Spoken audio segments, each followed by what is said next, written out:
Hey everyone, welcome back. I'm here. Yes, so many of you. Haven't seen you in ages. How are you doing? Yeah, I'm fine. I've been taking it easy this time to change the schedule to at least 2 times a month. So that's the second time on the very last day.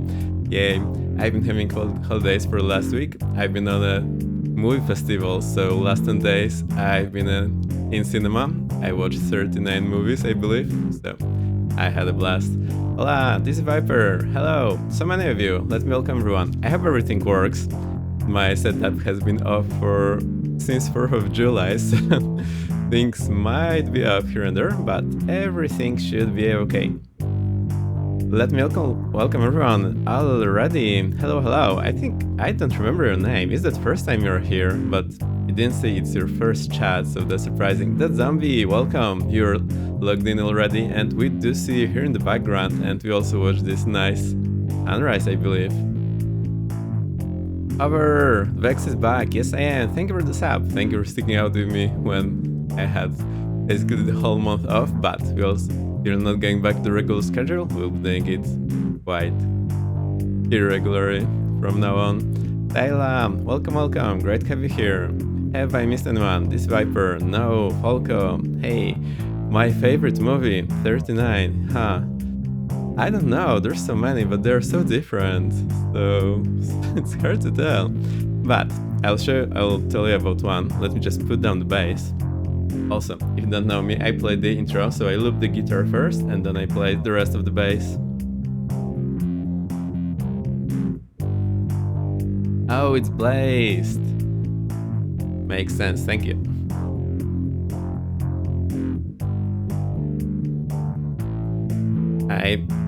I had a feeling it was a name change. Cheer! Thank you, Falco! Thank you for the cheer. Also, the loop turned out pretty well. Megabyte, welcome! I haven't played the bass or guitar since 4th of July and it worked, so I'm pretty happy about it. What I was about to show you is... Oh, hang on.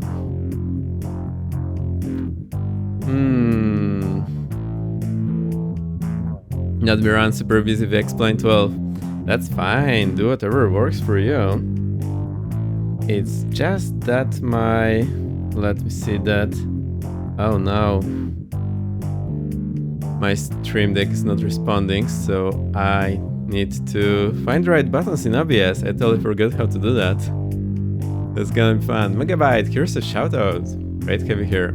That Zombie with the sub, 5 months. Thank you. Great to have you. Thank you for flying along and being so early in the same plane. So nice to see you.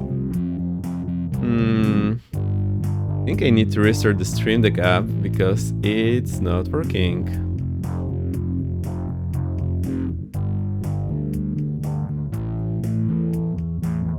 Great. So I think I live today without the Stream Deck app. That's not great, but I'll handle it. Let me just figure out where are the things in OBS. I haven't used them forever.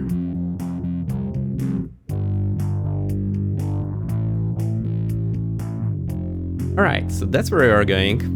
And this is the Tahiti island, and that's the smaller island. It's in the stream title. I forgot the name.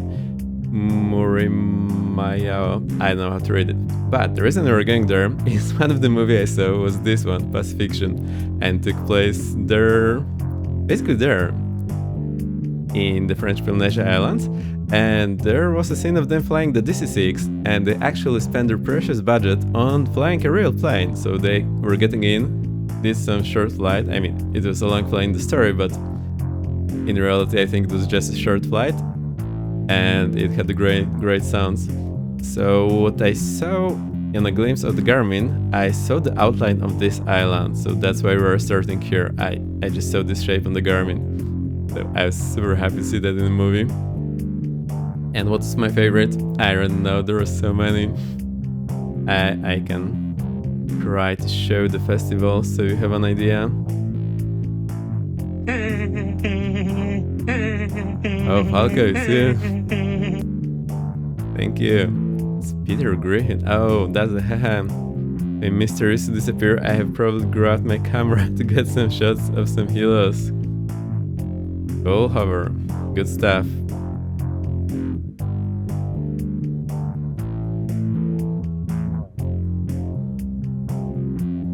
I'll just get to the festival website and show this about. But, well, let me try. So that's the festival, and there's basically been a ton of movies there. So, well, there's a lot.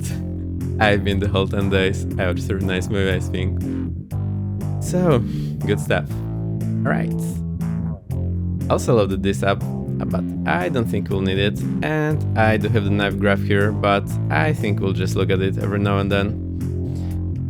So, let's kill the music and get to the plane. I have absolutely no clue how to fly this plane.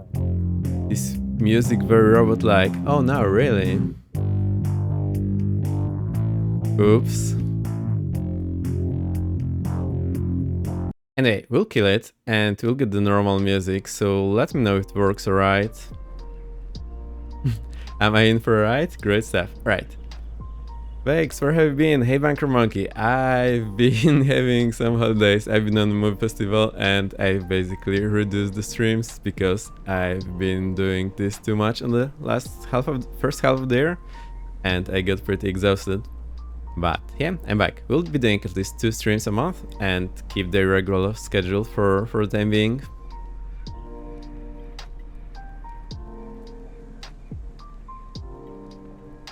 Right, the guitars are off. Is the regular music sounding fine? I'm worried about my music sounding very roboty, so I'll check this. I'll check this after the stream. I know what could have gone wrong there. Right.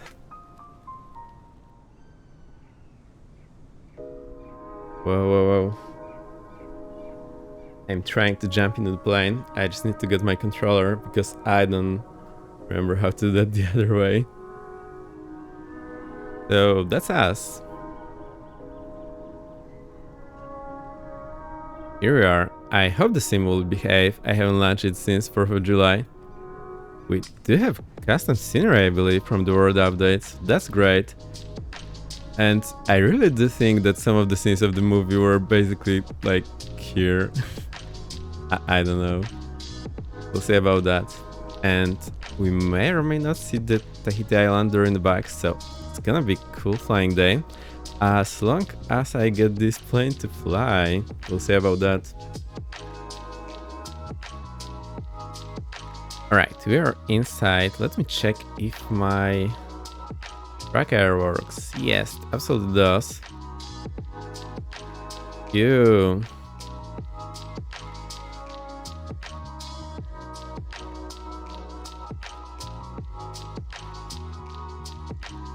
So, how does this work? If you can have a laugh at me trying to figure things out, or if you want, you can always scream at me what I need to do, or if I'm doing anything wrong. Let's have a look around here. Oh, that's a weird way to secure the yokes, but well, I guess it works. That's the first time I'm looking at this plane, so it looks pretty neat. I do have a feeling of sitting a bit high, but maybe it's just me. So let's try to do this. I guess if I click on this, yeah, this is gone. Right, the yoke is moving. Also, it's this old school style of the yoke. Pedals are moving, and let me see, the throttle is moving, the prop is moving, and the mixture is moving. Right, we keep the prop forward since this is the single. I like the animation that you need to push the button, but remember that in reality you can also twist these controls and this will give you very fine movement, so you can adjust the RPM very precisely, and same goes for the throttle. Depending on what I see in this stream and whether my wallet agrees, I might be broke after watching, but happy with flying the Comanche. Yeah, decide for yourself, however. Also, you can check other people. I know a ton of people have been flying it. Yeah, the Vernier controls. I always forget the name, but it's just so clever and really nice when you operate it in roller coat, because you twist it and it just like unscrews, so you have very fine adjustment. It is just great. Right, if anything sounds or looks off, please let me know, I'll try to correct it. There may be some things not working since my setup has been off for quite a while. Also, great to see everyone here, nice to be back. Turned out I really needed some quiet time, so I think that mod worked, but I will not try to push it and we'll keep it like that for the time being.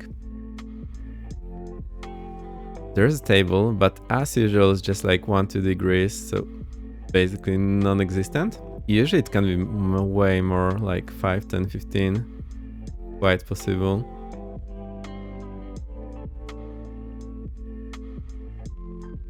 Alright, I'm so scared. I know I'll break things.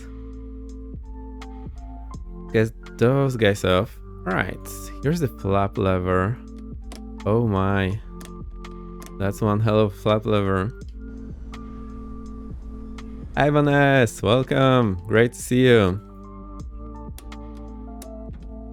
And here's a shout out. I think we missed the shout out for DC, haven't we?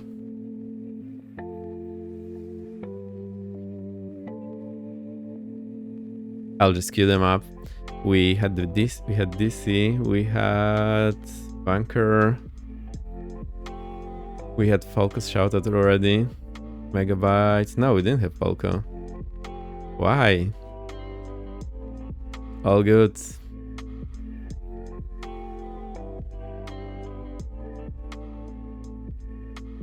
I'll try to remember everyone.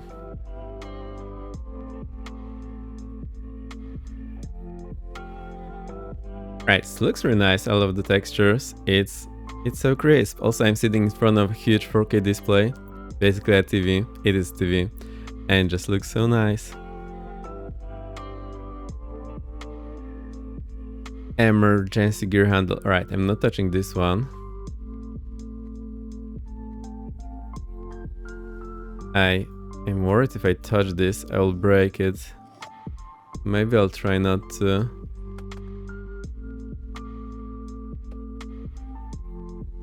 So many things. This modeled pretty well.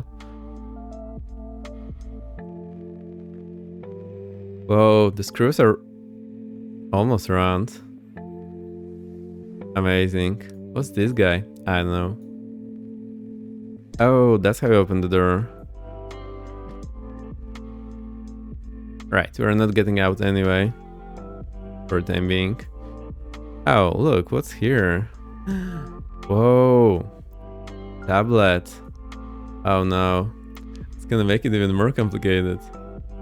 What do we have here? The home. Here's my rack, flight info. ADC, here's our shout out. I've seen you flying this plane. I hope you enjoyed it. I could just jump in for a few minutes in the middle of the night.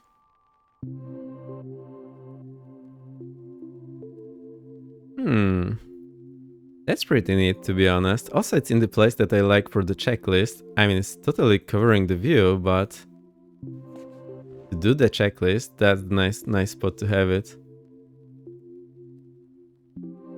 Gadget, thank you for the raid. Nice to see you. How are you doing? I've known for quite a while. Now I'm back flying this Comanche. I have no clue how to use it, so it's gonna be fun. Alright, hey giant waffle cake, I think we need to fix this, so give me a sec, I'll try to fix it. Welcome riders! Gadget, great to see you! I've been off the internet basically the last month, just logged in for a few minutes to see some streams, but here I am. So I think the problem is that... Oh, that's the problem. See if that works now.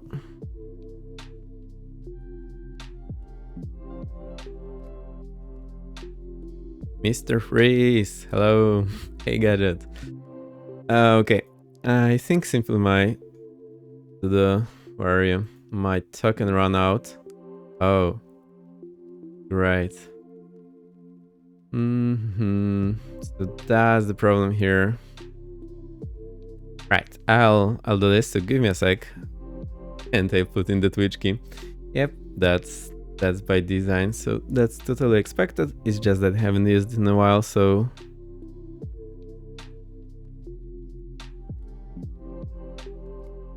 it ran out. Bunker, here's your shout out.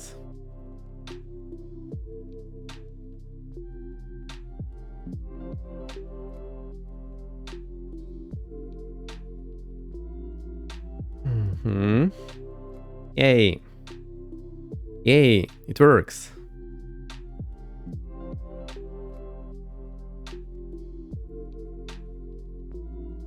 This reminds me of my two-tone and Scruffy trying to get their Twitch keys 3 minutes before a panel discussion at FSX.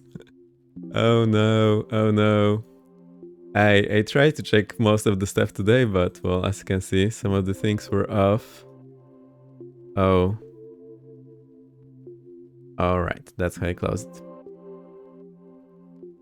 Oh no, it still doesn't work. Why? If it doesn't work, it doesn't work. Oh.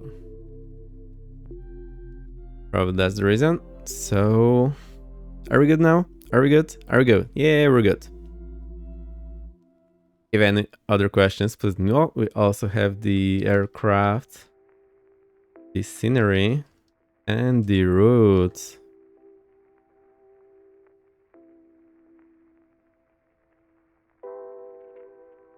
And it feels weird trying to figure out the plane in front of you, but we'll be fine. North Europe, usually, just for the future. Yep, that's absolutely right.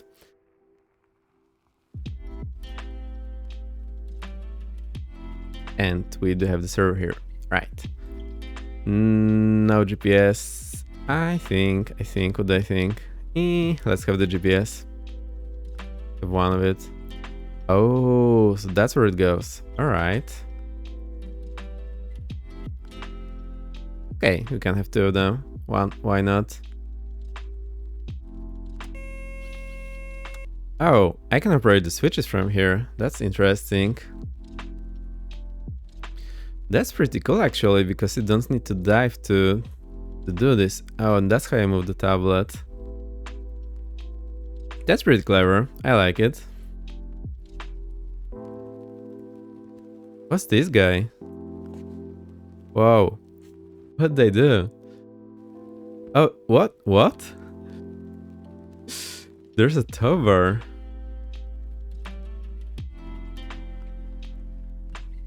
Alright, this is crazy. We have the state here. Are you not entertained, Kimark? Hello, hello. Great to have you here. Let us follow each other on Twitch. Yeah, we can do that. So are you also streaming? I'll go check you out later. Let me just copy your name and I'll check you out after the stream.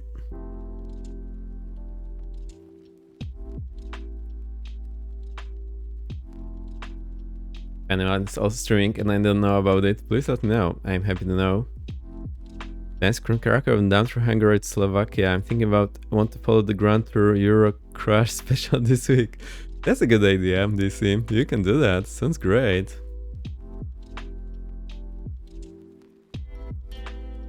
Right, we do have the fuel here. We also have that zombie doing the spins there to just top the fuel up.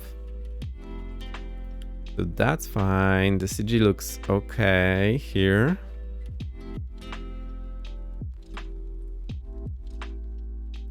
Right, here's empty weight, max stack of weight, and where's our current weight? Remember, you can't use the in-sim weight and balance. Oh, really? Oh my. Right, there's only me, so we should be fine. Oh, there's also metric. Hey Gadget, here's your shout out, and thank you for the raid again. What are we doing actually today?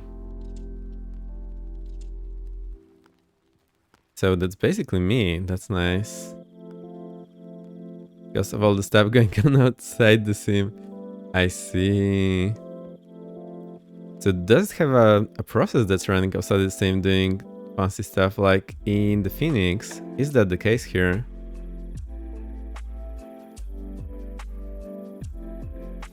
Oh. Oh, that's cool. Right. Engine analyzer. Hmm.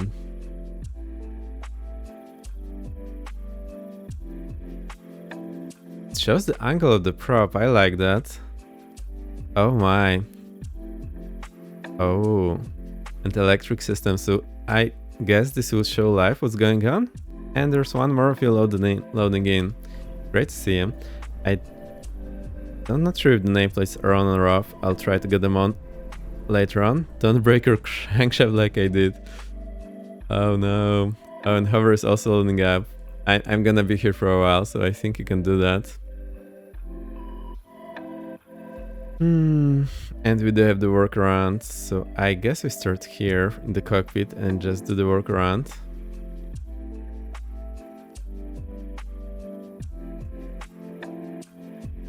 Okay. I guess this is the fuel cap here. Abuse our engine, it will stop. What did I do? Right wing flap. Alright, it's here. Looks cool. And the rivets. And I like that you can see that this metal is not straight here, so it shows all those reflections. It looks pretty neat. Here's the aileron. So normally I would inspect those connections here if they look alright. And grab the flap and try to move it. Alright, let me see. Oh, but it's not supposed to be moving, I guess.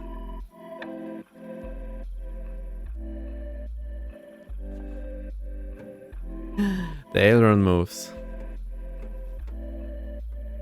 Amazing. Normally I'll also look here at those joints if they look okay, and look at the surface of the wing if there's nothing suspicious there. We have the fuel cap here. Honestly, this looks amazing. Like, I'm always super tilted about things not being round, but well, they're obviously not round because you cannot do that, but they're like, really round-ish. Open the fuel tank. Whoa, there is fuel there. The wear and tear looks amazing.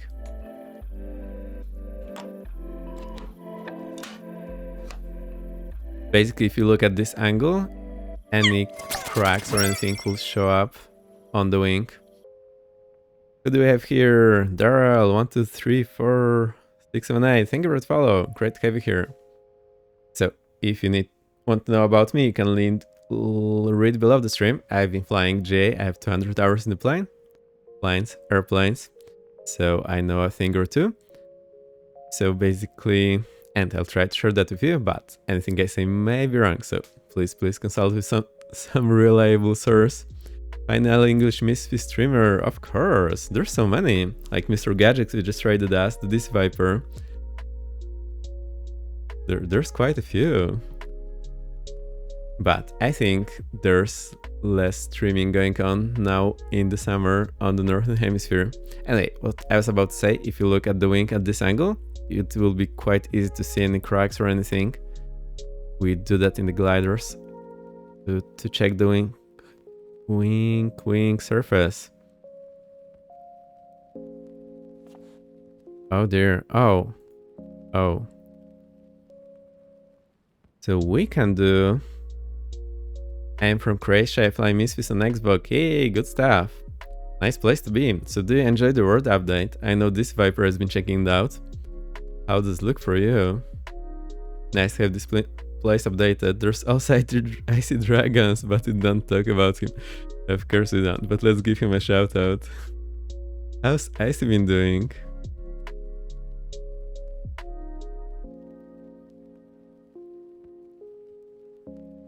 It's tricky, but you can grab the sump and shove it in the sump hole.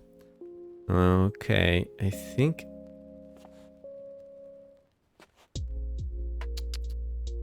I'm not sure how to click it. I don't see any click spots.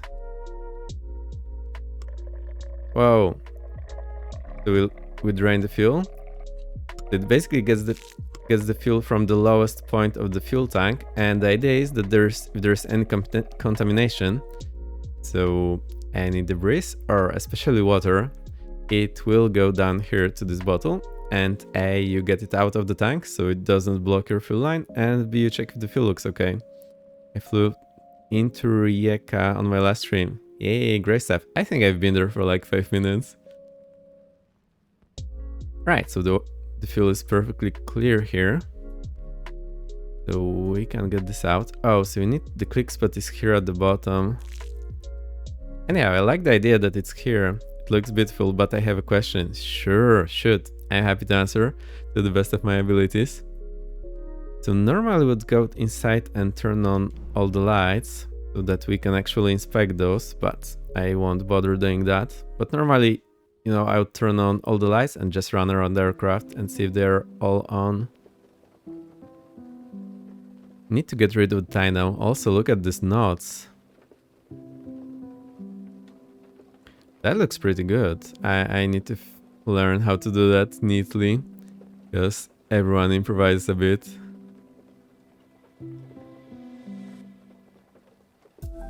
Yep, I just clicked to remove them. I guess that's the idea, but this knot looks just very tidy. Because whenever pilots get a rope and try to make some knot, it looks like absolute madness. I do have some small sailing experience and climbing, so I can do this probably a bit better, but not as neat as that. That looks actually really good. So I'm curious if there are any recommended knots to tie down the plane. And Earl, whenever you have the question, shoot, I'll try to answer.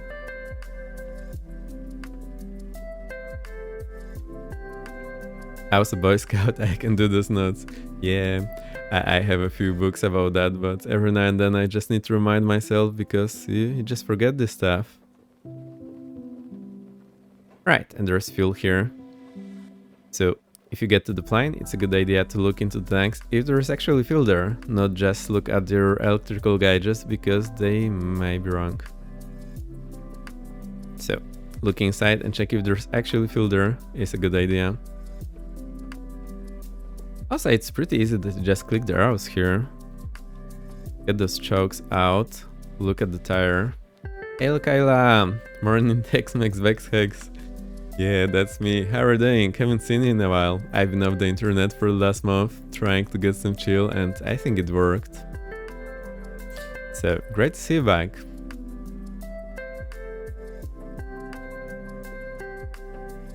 What's the Tex-Mex? Oh no. I have no clue what it is. I thought it was just a fun word. I couldn't do no internet for a week, like a month. I mean, I've been doing the internet, but I wasn't reading as much of everything as I used to. Simply because I got a bit exhausted, so you probably haven't seen me in the usual places, and that's the reason why. But I think it worked. Right, I'll try to move this guy. I went on a cruise, no internet there. Oh, it's a cuisine, I see. Hybrid Southern US and Mexican food. Oh, that sounds delicious. Yeah, the Survivor, I believe the internet on the cruise is probably not great. Not VX now, great to have you. My time is still get to Nairobi time. I got confused as I saw 2034 on my thing. I see. Also not VX now. I'm not sure if I'll be on the list, so let's queue up your shout out.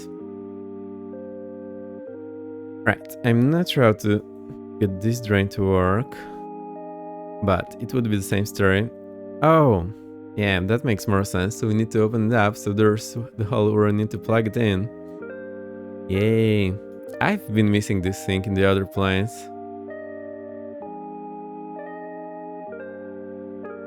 I have Xbox Pain's restrictions, so I was thinking of to buy PMDG or other aircraft from developer page and then submit files to Misfits devs and then I submit my hangar. Will this work? From developer page? No, it won't work. So On Xbox, it only works if you buy it from the marketplace. You can buy it on the marketplace also on the PC on your account, but on Xbox, only the planes for the marketplace work. So I would recommend to write to support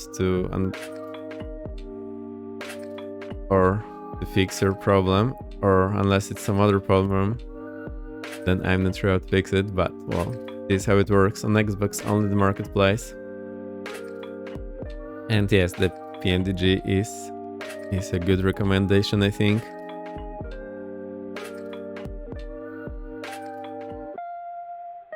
I hope that helps. I would recommend to try to Google a bit more about that, but you get the idea. Only marketplace works on Xbox, and you need to buy it in marketplace. You can buy it on PC or Xbox, but just be careful that if you buy it on PC, make sure it's also available on Xbox, because there's this time when some things were marked as Xbox, but they're not actually there. Right, let's just think we check the fuel here, but I'm not sure why it's not working. And how do I close it?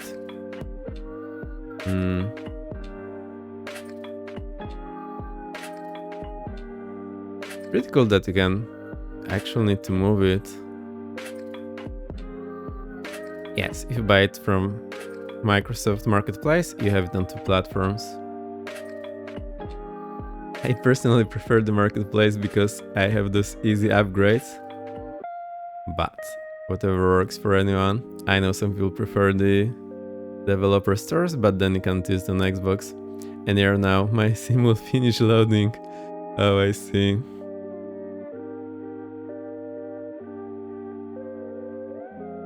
Alright, so here we just look at the things, inspect visual, I guess. So there is oil cooler, you can look if it's not contaminated, have a look here. I always run my palm around the blades to see if there are no notches, if the surface is nice. Tried to download Misfits on PC, but my PC broke. Oh no. Yeah, it's a bit of a hell sometimes. I dislike Marketplace because they allow crap on there. That's true, so you need to check what's nice, what's not nice. Oh, so you can't crank the prop. Well, maybe there is no need simply. I think in this plane you simply don't need to do that. In Tecnam we need to do this to distribute the oil, but in this one we don't. I need to turn the fuel selectors to the main tanks. Oh. Okay, I think I understand what you mean. Alright, so where are we now? Oh, that's the oil. Woohoo. Also, it's a good idea to pull this out, clean it, and put it back in, and then read the level. So I'm not sure what level we need to have, but I guess when it's between the markings, it's okay.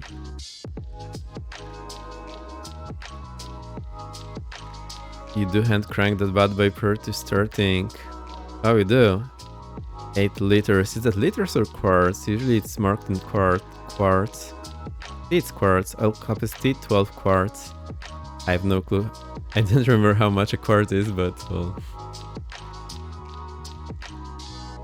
When you want all the power of a lawnmower engine with none of the reliability. Exactly. No, it's actually quite reliable. In my flight school we didn't have any real problems with them.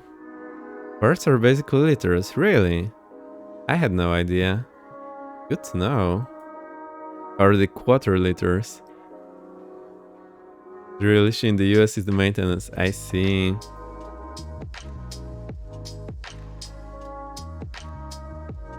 Piratic engines are great due to full of a jet ski. Yeah, they are developed from the jet ski engines. Alright, we are on the other fuel tank.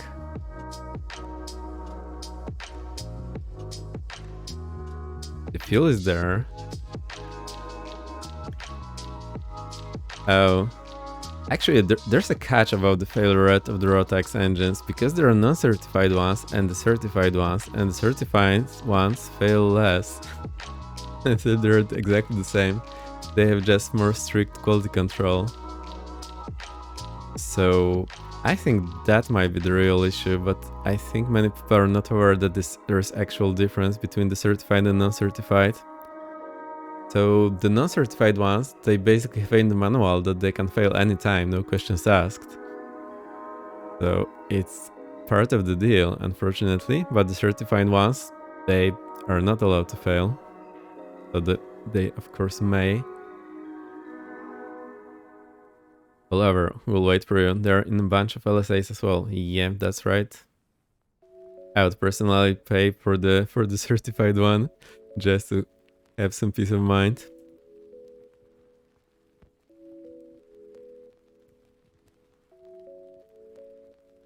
There's a lot of things to do here, and this looks pretty neat. I need to figure out how to do that. I'll make a screenshot here and I'll try to find how to do this.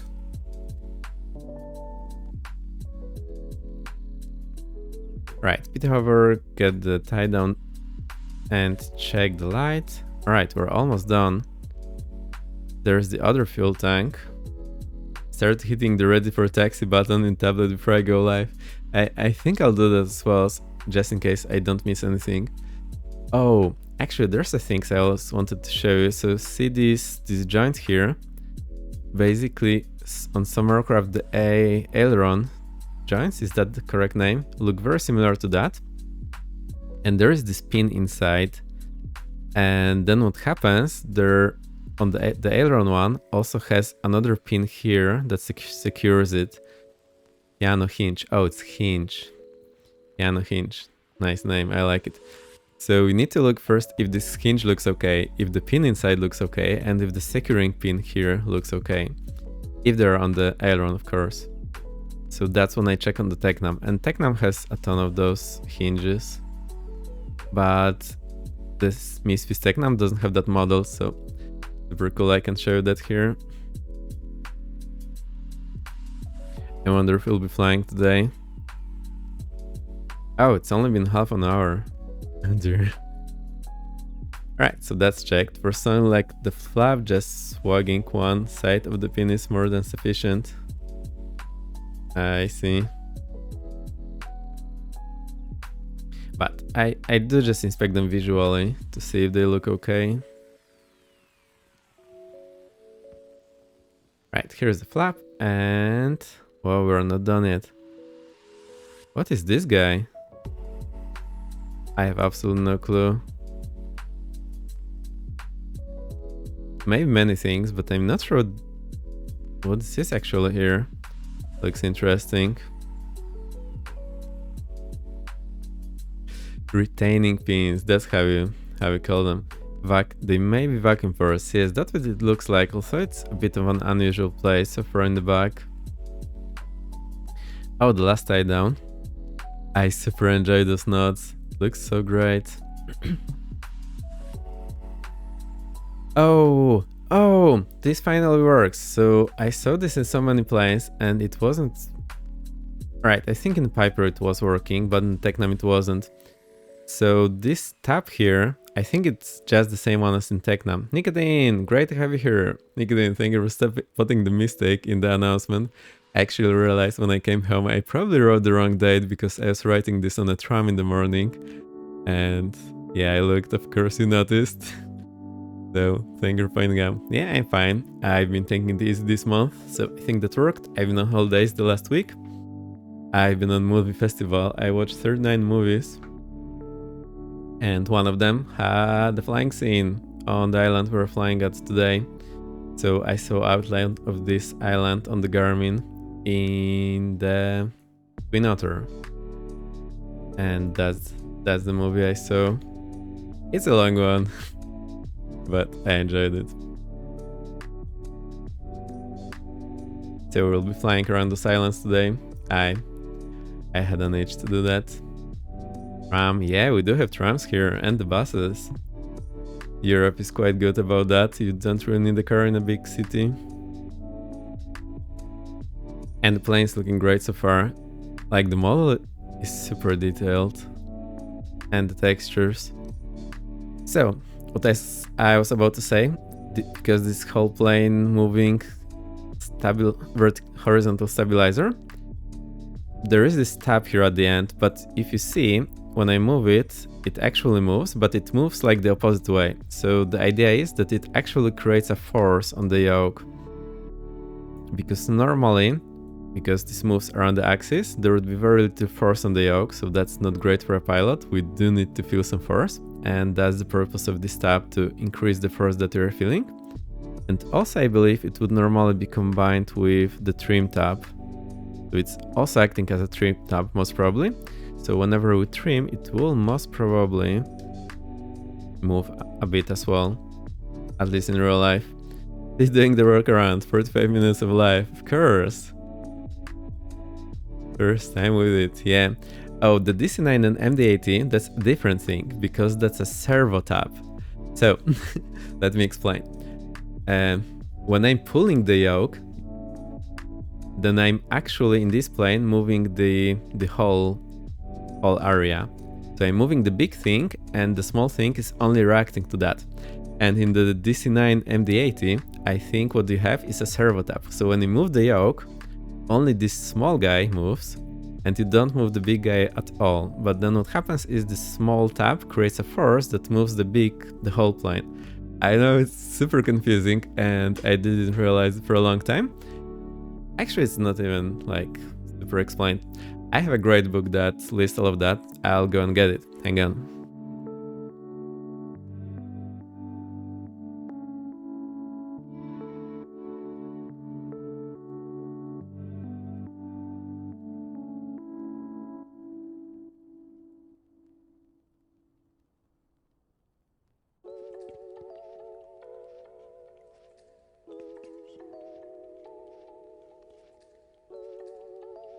So, hang on.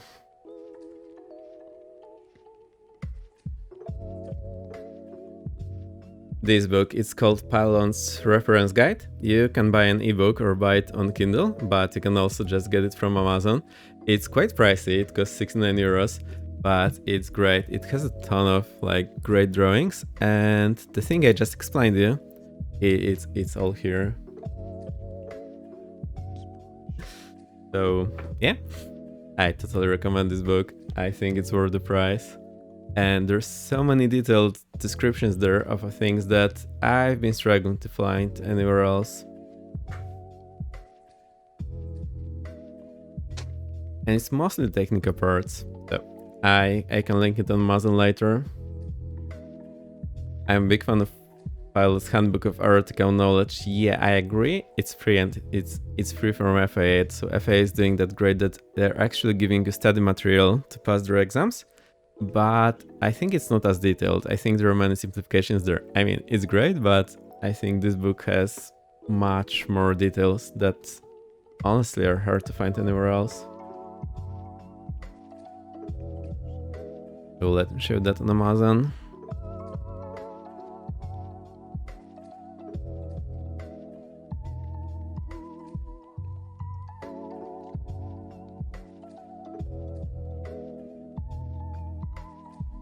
Alright, I got it now. There we go. So that's the book. I'll place the link in chat, and I'll also put it in Discord.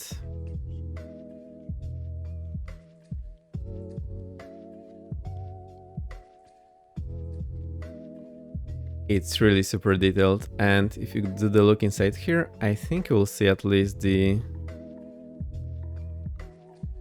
table of contents. So there's still a lot here, and it has very nice format because there's like one page of a description and one page of drawings. And that is super detailed and has a lot of intricate details that are honestly hard to find in any other textbooks, because the textbooks are slightly simplified because you don't really need to know that to pass the exams or fly anything. But this guy made it so detailed. So I absolutely recommend it.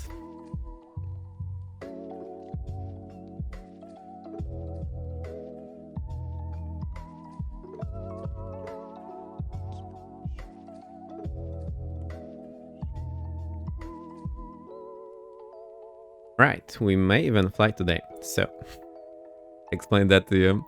And I know it's very small detail, and I also learned about this very pretty far in my career.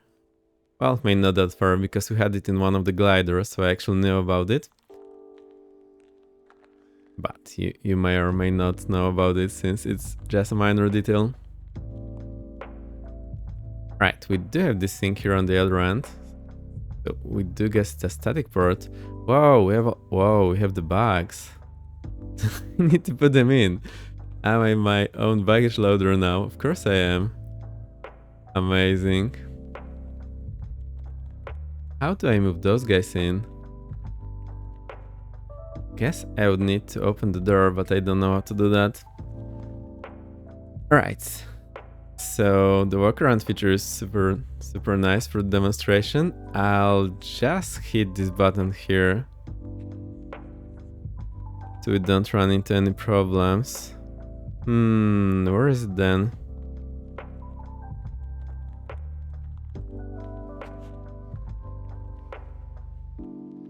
No, it's not what I wanted.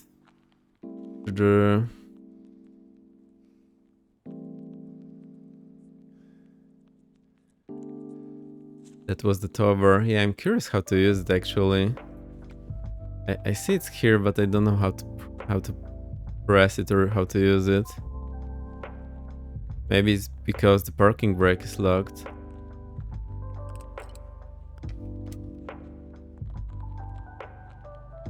Or do we need to remove the tower?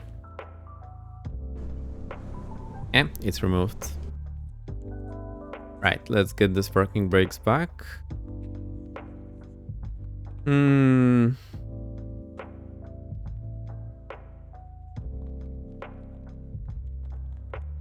Oh, 8.32 radius. We need them.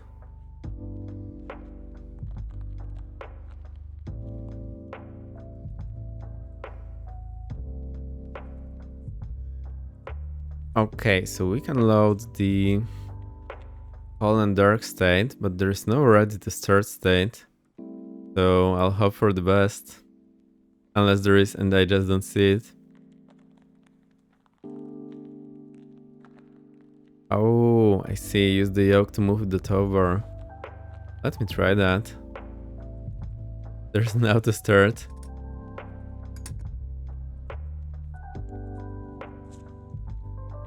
Nothing's happening. Anyway. Oh, we have the parking brake. Whoa, it works. That is so great. I love it. Whoa.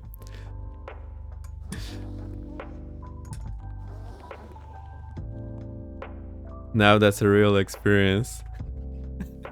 That's amazing. I had an idea about this, by the way. Good thinking, Lukaila. Go and enter point A to point B with the tower. Yeah. Great idea. Great idea. You're not gonna get exhausted at all.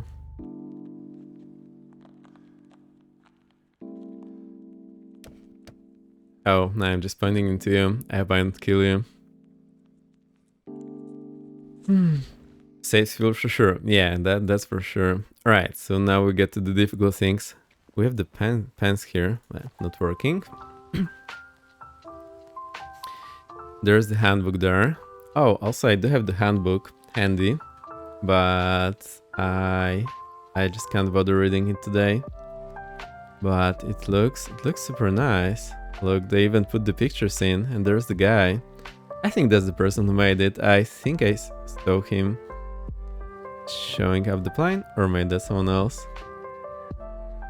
Oh, and we do have the diagrams in a pristine quality. So usually they look just much worse, and the ones I had on my exams, they were just photocopied many times, and they were absolutely awful, and you need to get super precise readings to pass the exams. Yeah, good luck. It looks super detailed and very nicely explained everything here. I'm super curious to look at this once we're flying. If we're flying today. Oh, look, it's also no. Is that a photo or a painting? I have no idea. I like it. Well done.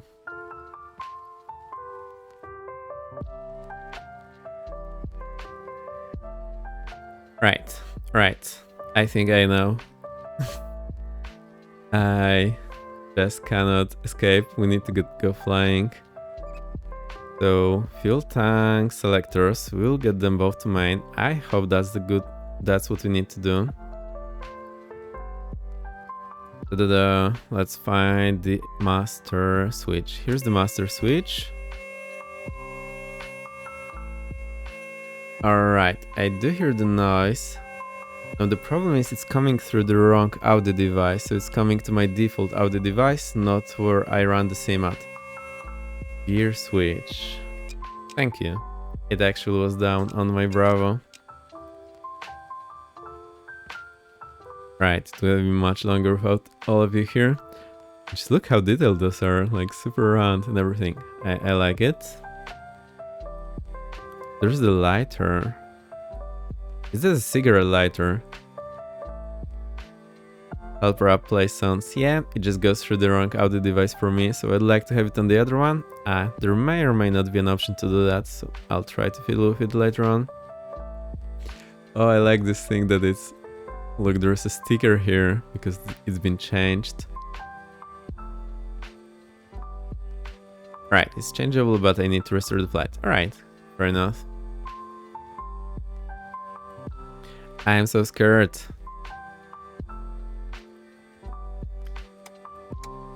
These are the landing lights, strobe light. There's the beacon, P2 hit, not yet. Where's the nav lights? There is actual nav lights.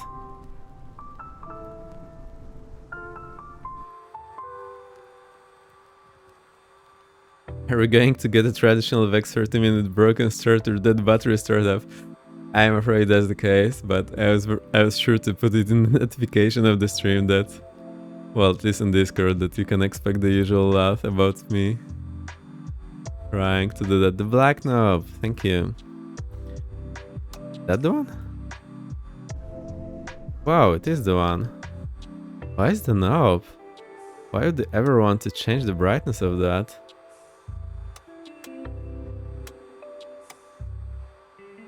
That is so weird, because it also changes... Huh? Alright, Oh, it's not an instrument lights, because it also changes the lights here, so they go into the night mode. So now this one is super light, like in a day mode, and now it's a bit dark, like in a night mode. It must be the old way of doing things.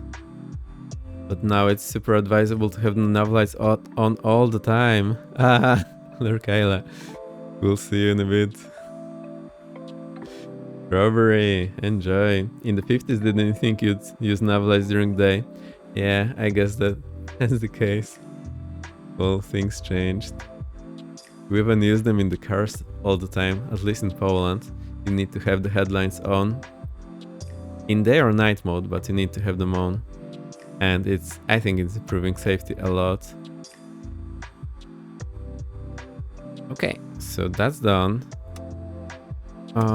That's just where do we get the fuel from?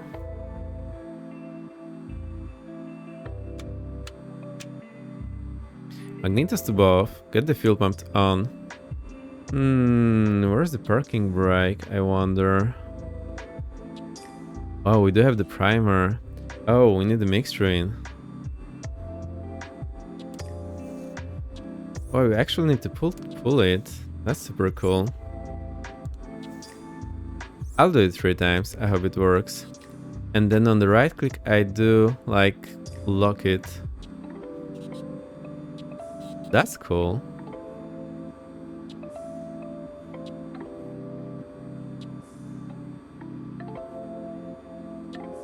Anything that makes it more visible is good. Yeah, I do agree.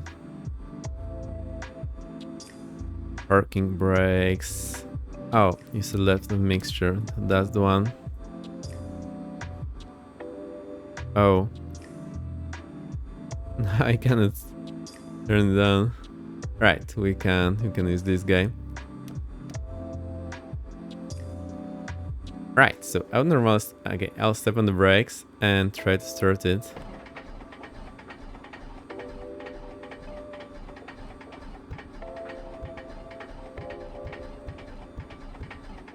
Yes, you're right, DC. You do apply the brakes and then pull the parking brake. But also whenever you're starting, you just apply the brakes anyway. Okay. Well, Kyla was not wrong. Oh. Yeah, the throttle is a good idea. I got so used to flying Technomite, I just forget you need to do that. Yay, now it works. Alright, and we do look here. So the fuel pressure is there, all temperature. Alright, all pressure is the one I want, so it's not in the red, so that's good.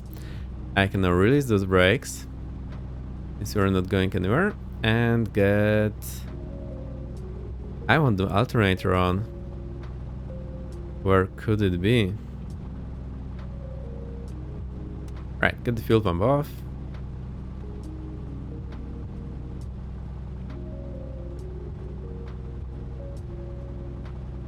Alternator is on the Gen CB. There we go, I'm just loading in again. As I forgot, Southeast Asia. Oh, you can chat that.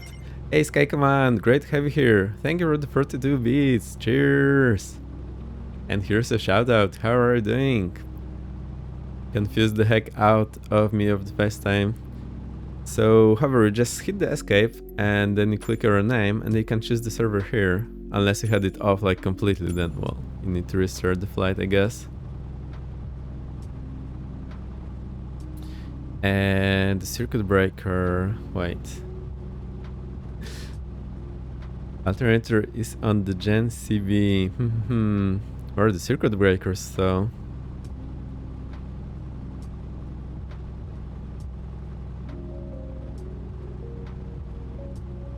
Underside of the panel. Oh, now I see them. Huh? Here's the generator. Alright, so it was on actually, so we should have had it off before, but I didn't do that. Alright, fair enough. Maybe it can be on all the time. Is it autopilot master or... I think it is, so I don't want to have this on.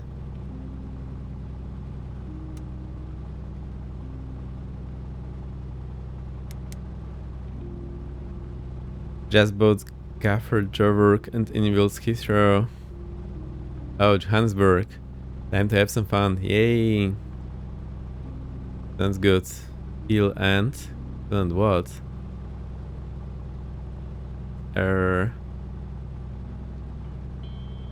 Right. We are full, so I think we're good. Actually, nice to have some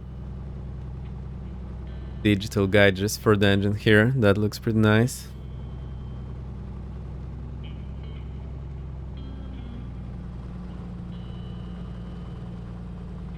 Right, RPM, I'll get it to 1000.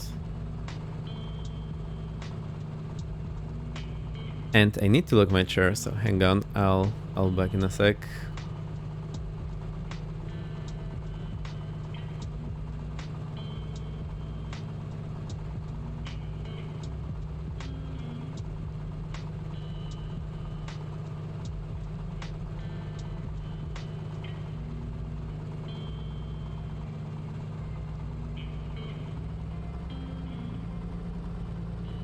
Right, I hope it works. Let me see. Where do I want it? Alright, I think that works. I can operate the pedals and I can reach everything, so we are good. Plane is a bit jumpy though. Why are you doing that, plane?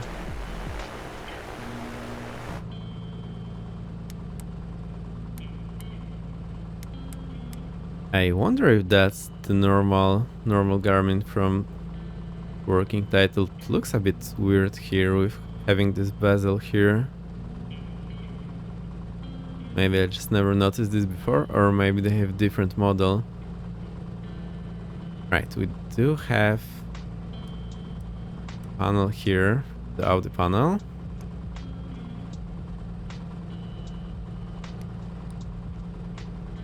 What do you want? We want to have the traffic on.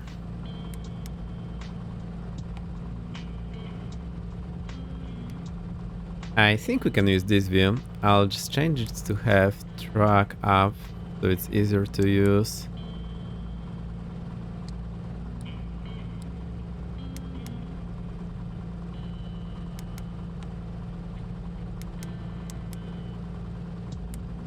Right, that should be fine. Right, you can also check if maintenance electrical. I see. Asking you to tell it how much code juice is in. Yeah, I guess so. A2. Alright. Oh, the panel is Narco, not part of the Garmin. Yep, looks like. I've never seen this one. Left minor knob on the left, or that. Yep. Left minor knob. What do you mean? Anyway.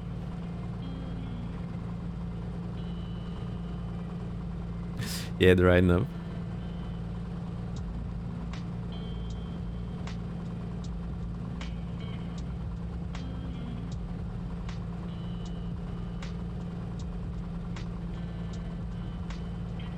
Alright, I think we're ready. So there's no taxi light, so we'll just taxi with no light. Right. Where do you go actually? What's the wind?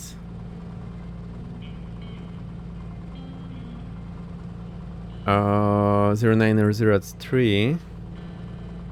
And what does the sim say? 69 degrees at 7. Cool.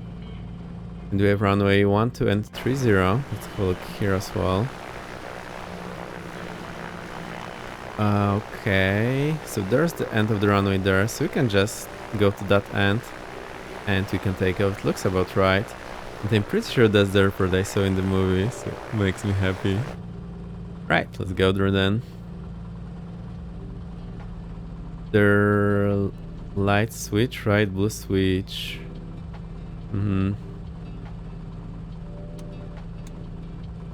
Oh. So this is the landing and we can use the other for taxi. That's interesting. Landing left, lights right. That's super strange. Anyhow. Right. Strobe is on, P2 hit. I think we can keep it off. Shouldn't be a problem here. Oh, I know why the sim is looking better than usual, because the trees come from the Word update and they're super nice trees. One heavy light, but it's left and right. I'm not sure because it just says landing light, landing left, and oh, landing lights left, right. Yeah, it's probably the case. So anyway, if we don't have the taxi lights, we often use the landing lights for taxi, because why not? And in the GA they will most likely not blind anyone, too bad. Most likely. Depends on the plane. Alright, can I even fly still? I'll hit the V for the QNH. I haven't been doing this for a long time, so you're in for a laugh.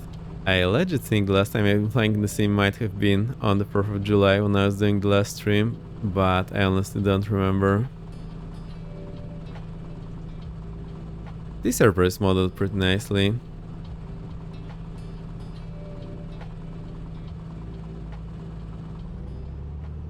Right, need some more power to continue this turn. Get in center line, there's runway 12. Haha, haha. Here we go. So this I learned the hard way that I need to check if it's synced with magnetic heading when I'm lined up for takeoff. At the very latest. Otherwise, I'm in for a surprise. And I find it out because one time I turned my Cessna 180 degree around in sim, and I was wondering why the VR doesn't work the way it should, because everything was upside down. I'm tired, should better sit and watch. Well, LinkedIn. Enjoy the lurk. Like Ibanez, I turned that off.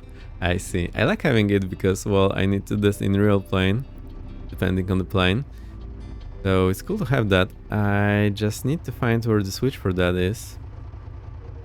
So I'll get the flaps. First notch for takeoff. With prop forward, mixture forward. Mixture is in an unusual place here on the left. The green triangle. Oh, it really is. DC know everything. Right, so it's good that I was not the first one to try out this plane. So what I normally do is I get to the middle of the plane and then read the heading. So I just move my head in a real plane, so I don't have the parallax effect here. So we are showing 117, let's say. Also remember it goes in the opposite way here on the magnetic compass. So I always look at a number and the numbers on the two side of it, so I don't get confused. It's a two-state knob, I see.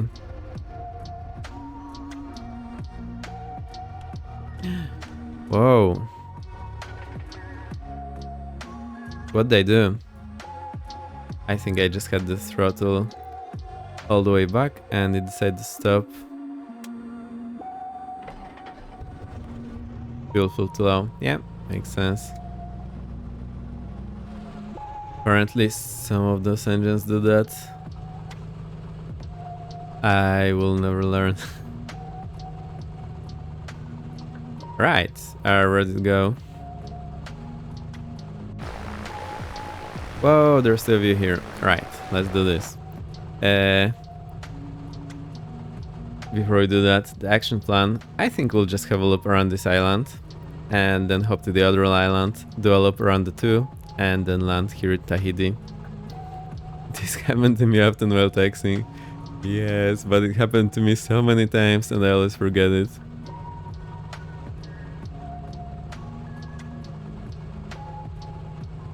Right. Press the brakes, move this slowly to full throttle. Just see if you can overpressure it or anything. No, manifold pressure is at 30, RPM is just below the red line. It jumps like crazy. Everything there is in the green. And we're good to go.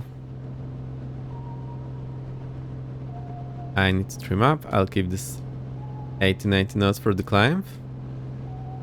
That will be me. I've not flown the 182 in a while and forgot about this braking performance. Oh. Right, positive climb, gear up. 200 feet, 300 feet, flaps up. Trim up. Wonder if my trim is working. Okay, this. Reduce power, so I'll go, I don't know, 27. Let's go with the RPM. I think 24 will do. The green scale goes almost to the red line.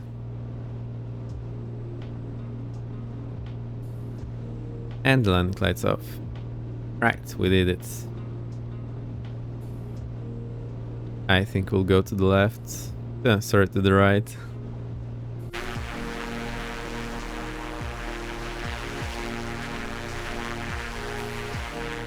Oh, nice place. Now I wonder, can we actually go in there?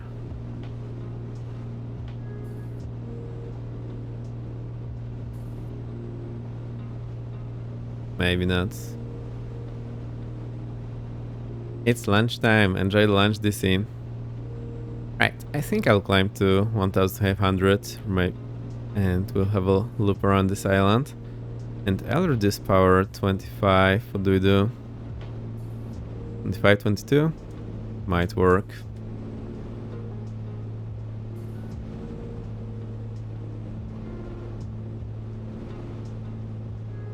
Right, I see the two of you on TCAS.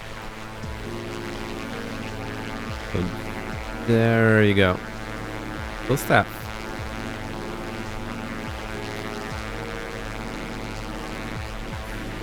The island looks pretty neat.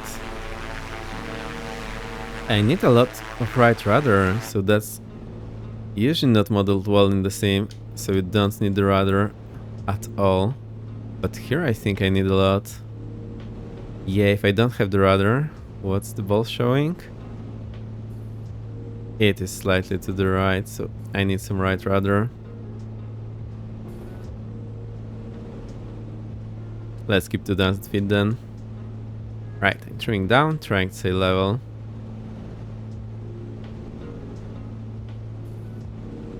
I wonder if this trim is actually working. Where's the trim wheel?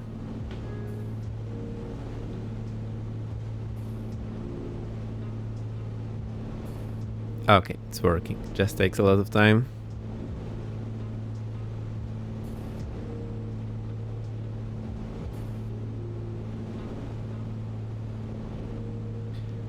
Up.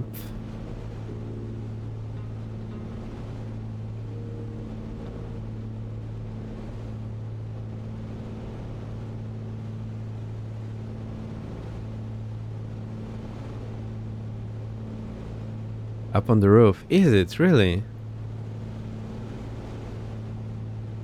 Whoa, that's a weird place for the trim. Thank you for letting me know.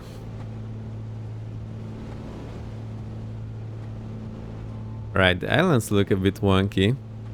Anyhow, it's gonna be fine.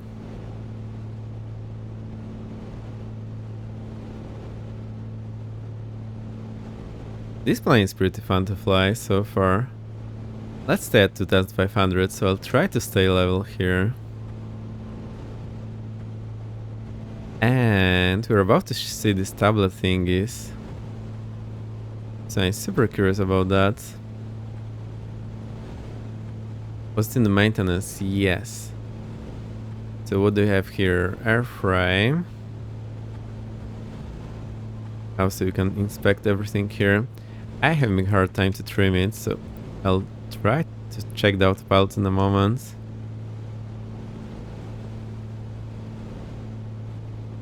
That's the airframe.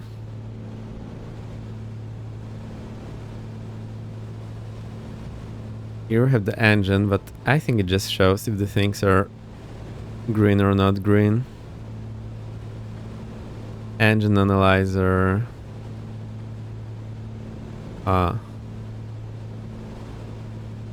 So if I try to lean it, let's see what happens. Do we have any values changing here? They do change. Also, since it's going to my audio device where I have the music, you don't hear the music anymore, so I'll need to fix it for next time.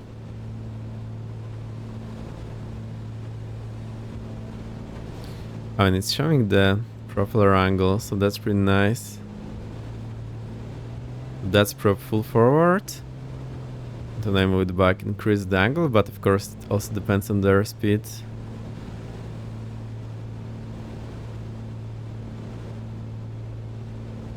And the electric system, so we have the alternator. Feeding the battery in the cockpit. Alright, that's really well done. Also, it's nice that you have the switches here in the tablet, so you can control it from here. Right, now if I want to lean it, where do we have the EGT or anything? I guess on this engine instrument. Also, it's a bit turbulent here. So I see I'm going super fast, so I'll try to slow down for you.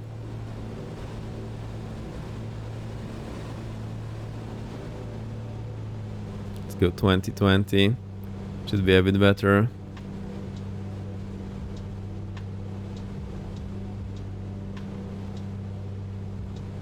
Now, is there EGT here? Oh, now I can hear the music as well.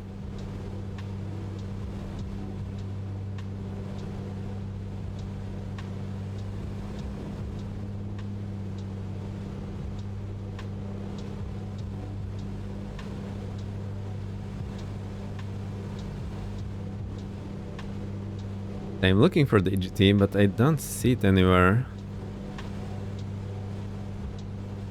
So I'll just lean it a bit and hope for the best. There's cylinder head temperature. And there is this Piper auto control. Push turn control at DG in and center knobs. Oh dear.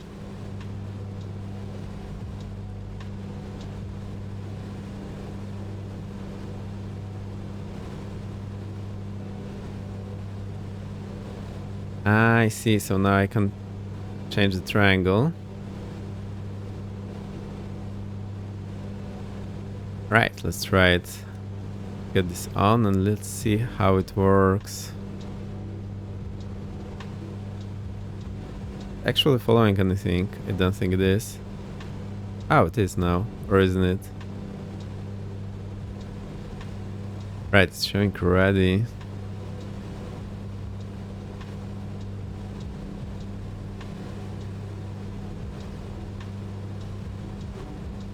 Then pushing engaging control, rocking cool if necessary to turn move control in desired direction. For running clock, set DJ at 0 degrees. Pull out turn control knob. Use stream knob to maintain exact 0 heading.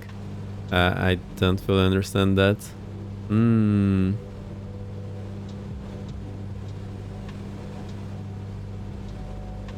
I guess I need to see how someone does that, and then I can try. Oh, there's actually autopilot engaged here on the yoke. Upper left knob of AP panel to switch modes. But where's the AP panel? I don't even know. Oh, this guy. Whoa, so we can go to heading mode. Cool, thank you, upper yoke. Now it works. So it's just no pitch information. Alright, so just controlling this one. And for pitches, simply need to trim, I guess. Alright, it's better than nothing. Oh, and we're back. Are we? Are we back to where we started? I think we are. Time for a screenshot. Reviewer is on 4 mode. Hello. I see. Thank you. That's the island. It is a small one actually. And there's the 3 of you. Welcome. I'm not sure how to read the name, but great to have you here.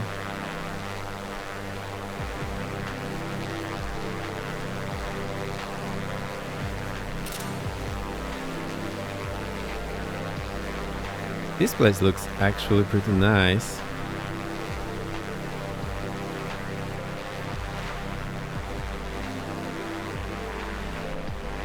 Right, so now we can hop onto the other island, I guess.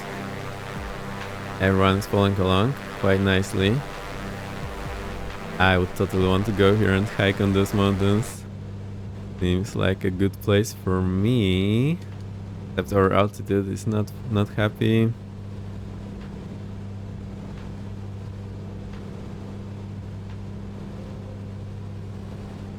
That's one interesting autopilot to have.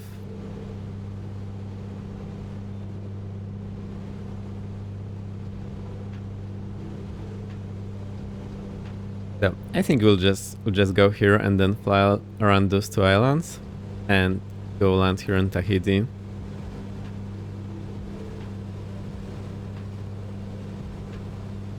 I do wonder if we have everything we need to fly this plane IFR, but we probably do.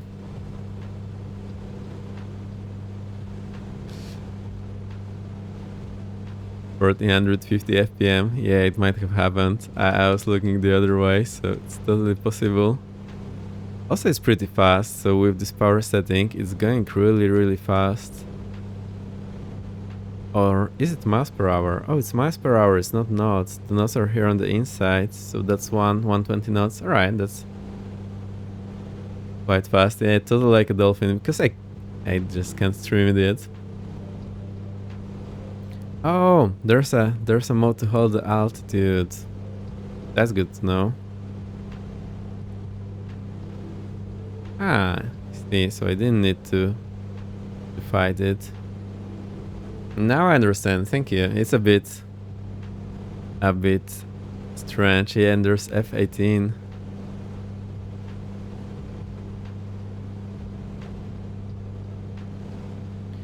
Okay, so now I know how the autopilot works. I can disconnect it and try to do that again. So get the altitude. Ah, nothing happens until I get the other one working.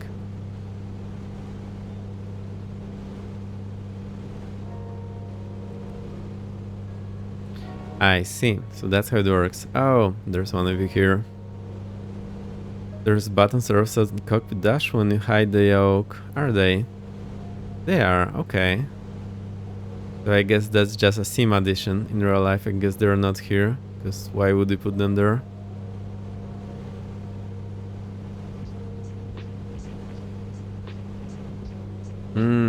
The gear motor. Where do you set it to off though? Ah, this one. Interesting. Okay, I would need to change my bindings to do that, so I'll try to remember for next time, because it's like in the Boeing, so since my gear is selected up, I just cannot move it to off. Good to know though, thank you, thank you. Scroll the mouse wheel. Now, because my Bravo gear selector is up, so it's overriding this. That's my guess, just like in the 737. But I know how to set that for the 737, so I think I need to change that. I won't bother about that, but I get the idea, so I'll fix it for next time.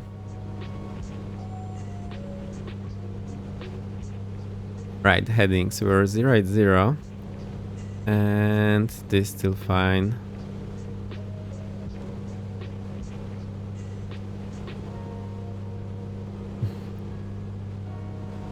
So what I normally do on 737 is I just map the...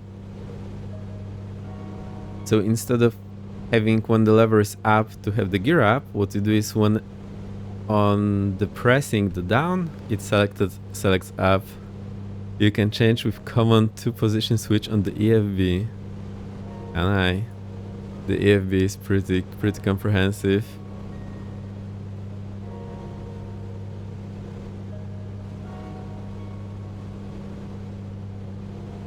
You have all been flying this plane already. Okay.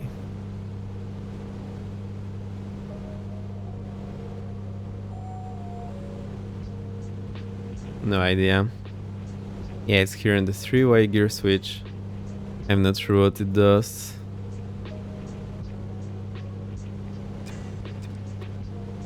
Anyway, it's not a big deal, so won't bother about that. We also have the wear rate and the failure rate.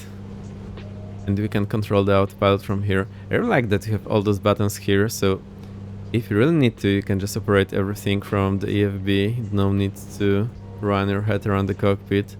That can be pretty convenient for many people.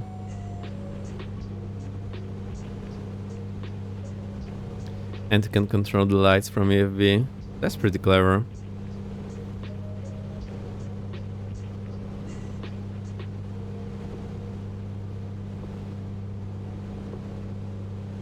And we do see the things here. Also, that's the model of the carburetor here, I believe. Here's the outsider coming in. Here's the choke. And here in the choke, because there is lower pressure, it just sucks the fuel. That's how the carburetor works. And here's the throttle that controls how much air goes in and out. When I move it, well, it actually moves. Look, when I go to idle, it closes it. When I go full, it's full open.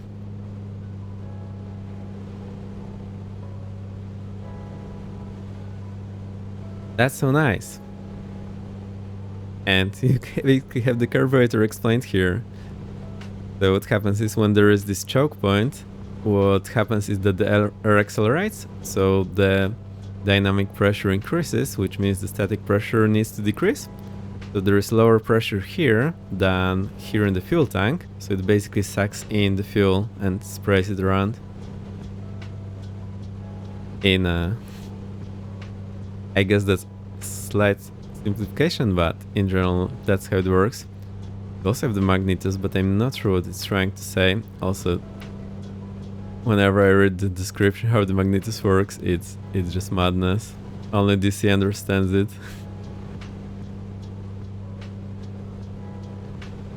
And I think we are showing whenever there is fuel ignition in here, it's showing those dots. And also the exhaust. Super cool.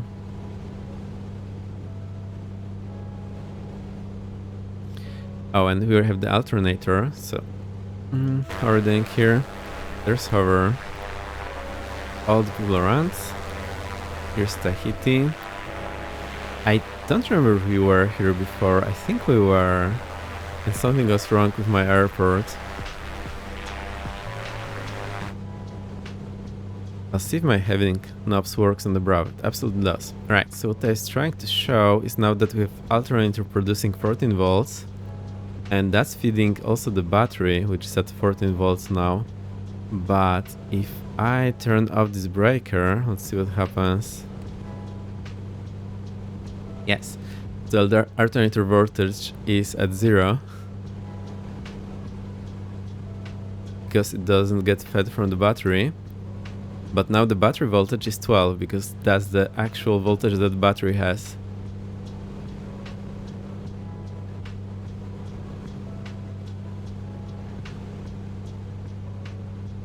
It might be a bit counterintuitive, because, well, the battery produces 12 volts, the alternator produces 14 volts, but when you connect them and you measure the voltage at the battery, well, basically you can only see one number, so you're seeing the number from the alternator, and then the alternator is charging the battery. And that's the reason why it has the higher voltage than the battery itself.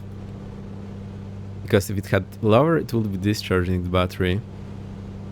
So that's one way to tell if you're feeding from the alternator or the battery. If we had any voltage meter here, we'd also be able to tell that. There probably is one, I just don't know where to look for it.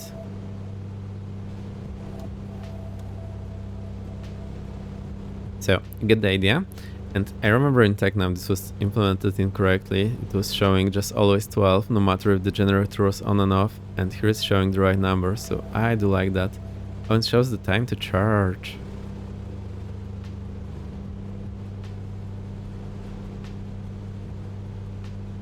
Super nice.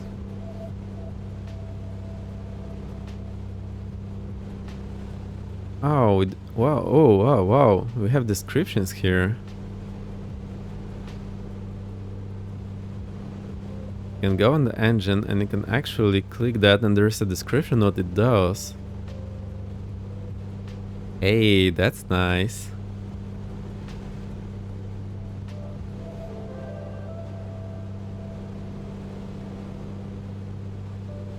Right, even though it doesn't show what's going on, it gives the description and the diagram. And description when it fails. Below fuel pressure, amp. Oh, I see, below fuel pressure, amp. Fuel pressure, amps. Yeah, but that's the ampere meter, not the voltage meter. But alright, that's also a nice thing to know. So the amps is measured at the battery. And it basically shows you if the battery is charging or discharging. So if we go here and turn off the generator, the amps should be in the negative, so it means the battery is now discharging. And in flight, it should be somewhere on the 0 or slightly positive. On the EDM. Where's the EDM? Oh, and here's the EGT I was looking for before. I'm not sure what EDM is. Or this guy. Nah, I don't think it's there. Oh, it's actually here, you're right. So there's 12.3 here on the battery. And when you turn on the generator, it's 13.9. Yay! You found it. So here it is. How's the island looking, by the way? It's looking pretty good.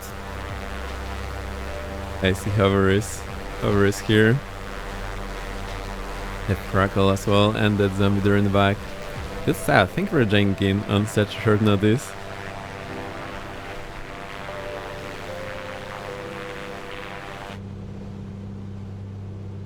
So this definitely is a study level in a sense that you can fiddle with things and look how they react, and then read the book, and it basically explains how things work. So I super like that. I've been missing this battery alternator detail in the other planes because, well, it's just a small detail, so many developers don't care about that all too much. But I wasn't aware, to be honest, how they are wired together. So I didn't think that it goes directly from the alternator to cockpit, but well, since it's just a matter of voltage, it doesn't really matter how we're connected. Actually, it might be just cable running from the alternator through the battery to the cockpit or the other way around. I think it doesn't really make too much of a difference.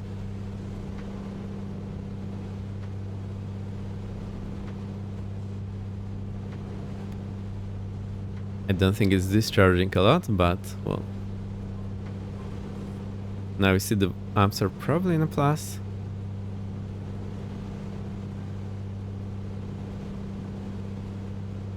I'm moving my head because normally the needle is in front of the dots, so there is a parallax effect. Whenever you're looking from the side, you will see something different. It's actually something to remember, and in the TechNavs I have been flying, the fuel gauges were very low in the cockpit, so when you look from above, you may read the different number. And in the low fuel situation, you read lower than it actually was showing, because we were looking from above. Got a screenshot on mine, take a while to register for some reason, so I just had to keep throttle where it was and try it. Good one. Cool. Yeah, from pilot, some things get reading error. It's really nasty. So I got a habit of moving my head to the center when reading the magnetic compass, and when I started flying in the sim, I was just doing that, even though it didn't change anything. Like, I was only to think, oh wait, it's the sim, so no need really.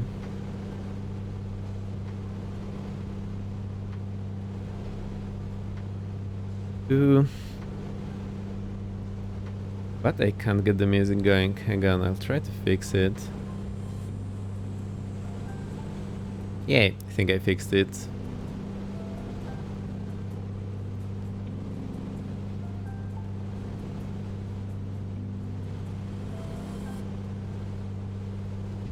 Alright, so the music volume is a bit wonky today. I'll fix it for next time, I hope. We do have the Hobbs meter, so the time running, well, how much hours the engine have logged. And the fuel flow seems pretty precise. So there's cruise power, cruise. We're now at 60% power. Burning 12 US gallons per hour. Right, and that's the fuel flow we should see for takeoff at each elevation. So sea level up to 6,000 feet. Alright, fair enough. And there's hubs here as well, so we have two of them. Why? Okay, we do. Fair enough. There's the IDF suction system for the gyros.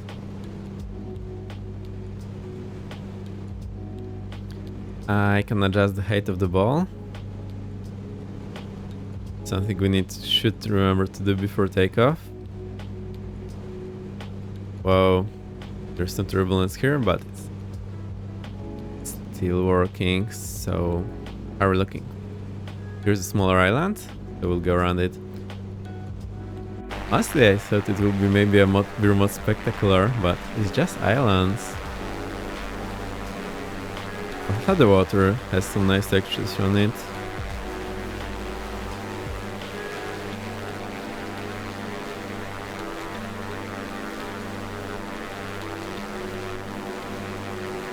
I wonder, is there a cowl flap? Might be somewhere, I might have just missed it.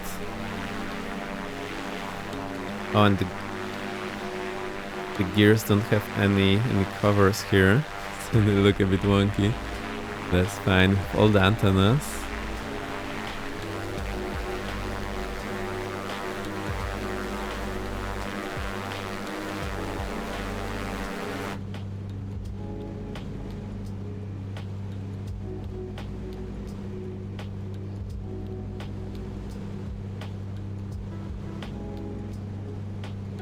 Let's think what else we can do. We can tune in some VR.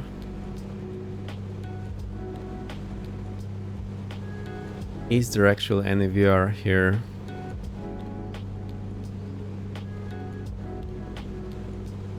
should be one here. There's a good chance there is one. There is one, 1129. Let's try to tune it in. So that's the MEVR.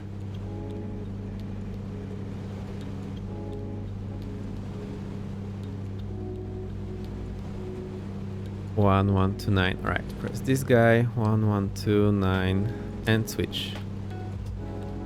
It's not receiving. Curious how aircraft makes small teleportation and watching from outside could be connection lag. I don't think so. I'm not sure. I think it's just jumping for some reason.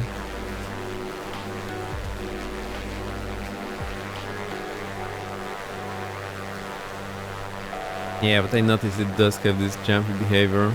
I'm not sure what the reason is.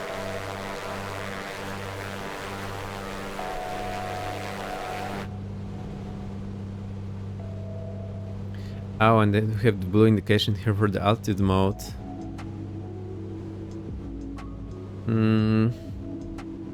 So the VR here is reading. We have the VR readouts, radial and distance, but nothing here. Also, how's the fuel looking? How do you switch between left and right?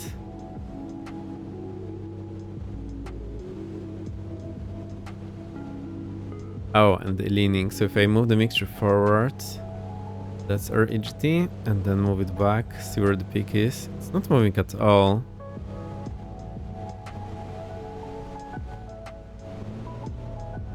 Strange.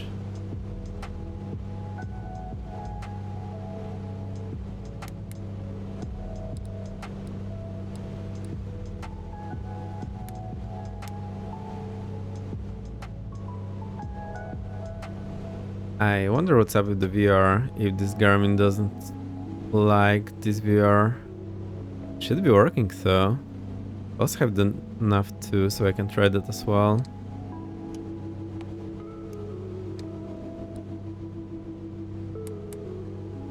Nothing?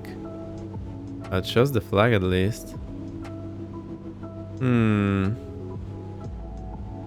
That's interesting. And yeah, won't bother about that.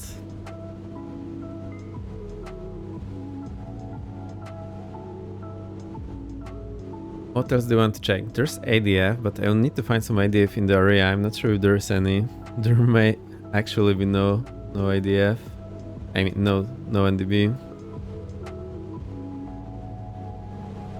There's one here, 377.5. Alright, let's try it. 3775.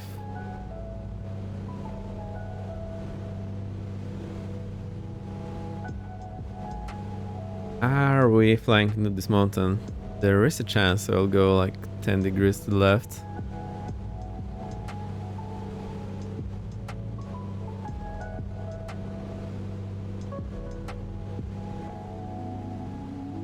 Alright, now it's on. And 377.5. It's weird that it has the half when we cannot select it.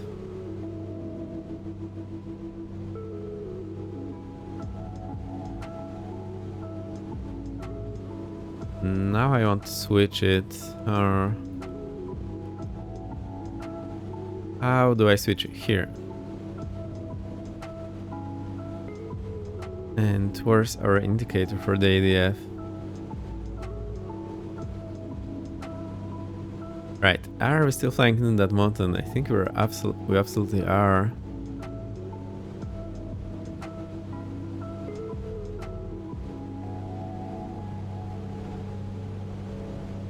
Right, that looks a bit better. Where would we have the needle for the ADF? Here's a video from A2A YouTube channel, how to manage the engine in cruise. Oh, right, I'll save it in Discord and I'll watch that later. Thank you, that zombie.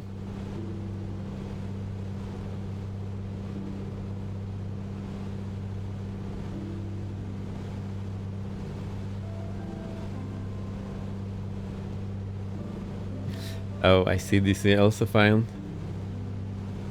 description of the trim tab. Yeah, there's few of them. There's trim tab, anti-balance tab, servo tab, balance tab. So small differences between all of them, but it's nice to know. Right, this turn is looking a bit wonky. I think the Misfits 2024 will have that looking absolutely brilliant with what we have seen in the trailer. But well, I believe it when I see it. There's a chance to look much nicer.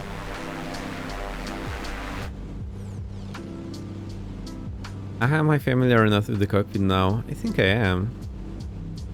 Except this VR is not working for some reason. Oh, I know why. The CDI. Haha, haha. Always same problem. Alright, so now it works.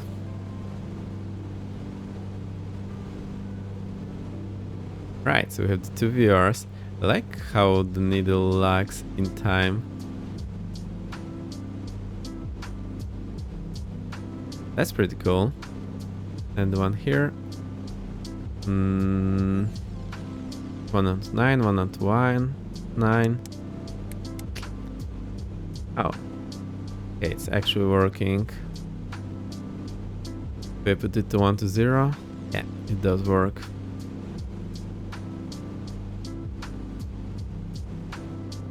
Cool stuff. I love it. Right, so I think I can disconnect Zap Pilot. I really like that they did put the button here, so I don't need to have the yoke on. Do some real flying. I need to pull back a lot in the turn, so that's pretty nice as well.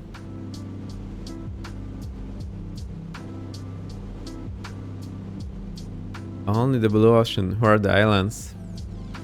Here is the island. Only thing I don't like is I seem to be sitting a bit high, so I'll try to fix it. I think that's more appropriate for me, being not very tall. Was it control F10, I believe? Right, so now I save the default pilot view. I'll actually move it just slightly up. Right, that's much better for me.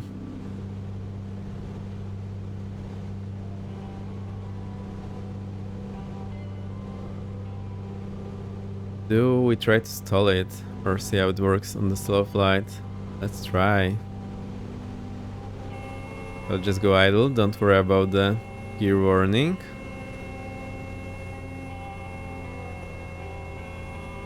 I'll try to just get it to the buffet, not really stall it.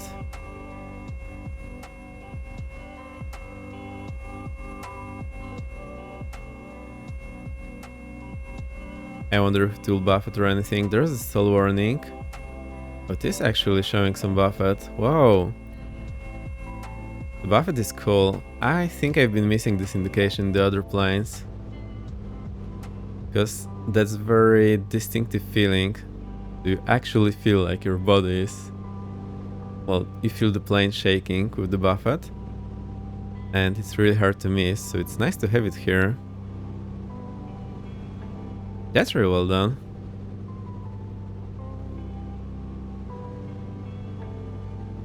There's hover there, so you might have a hard time coming up with me now when I'm maneuvering here and there. We will be fine.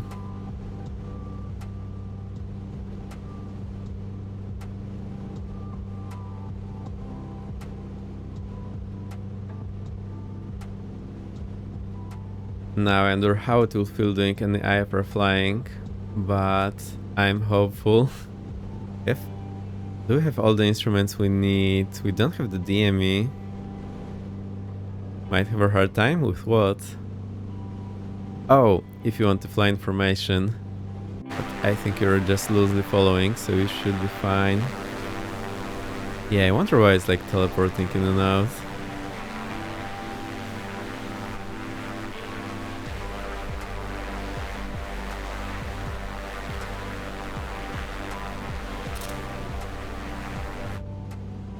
No idea. Right, we're completing the loop around the small island, and Then we'll go around the Tahiti island and do some touch and goes there.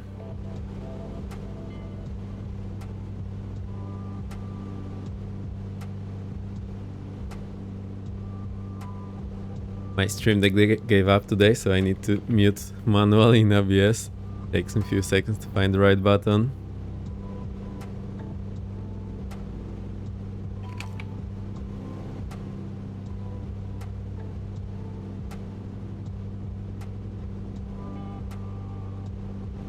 So, seems to be a great plane for VFR flying. For IFR, I think it doesn't have everything you would wish for.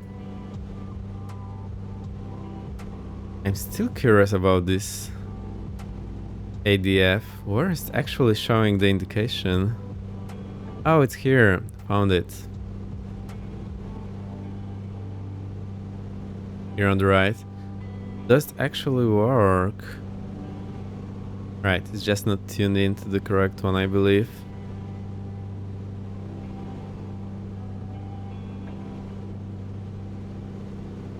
Or is it moving? No, it's actually moving, so it actually works. It's not showing any error when I'm in a bank. That maybe could be improved. When you're banking it, the arrows should be moving around. Now these mountains, they look pretty impressive.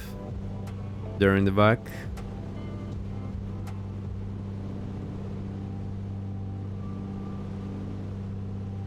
That's actually quite an impressive place.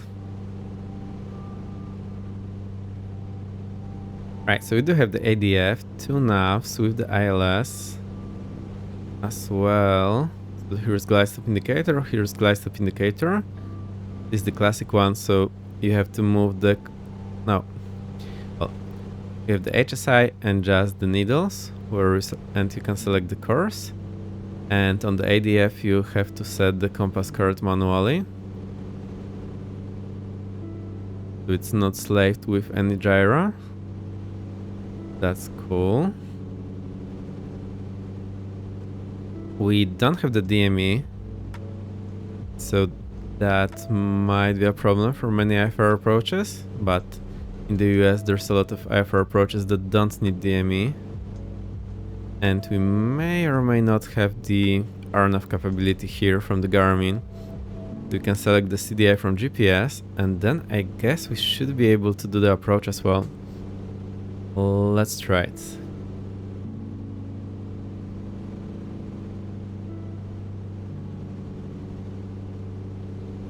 So we do have some approaches here, and let's see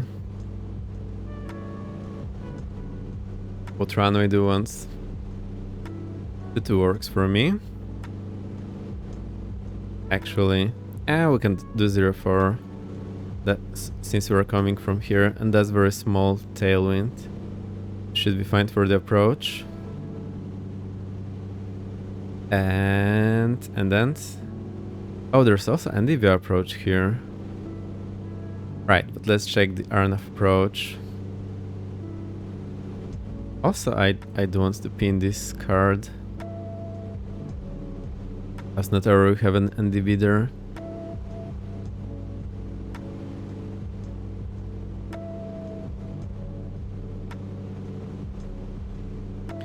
Right, so that's RNP04. So I can dial it in Garmin.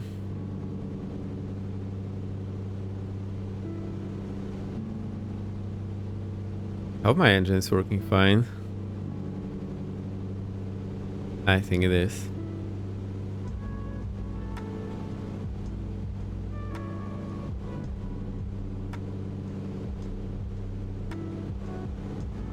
Right, I'm not sure how to use it, so we'll figure out next time. Oh, it's showing in dollars. Oh no.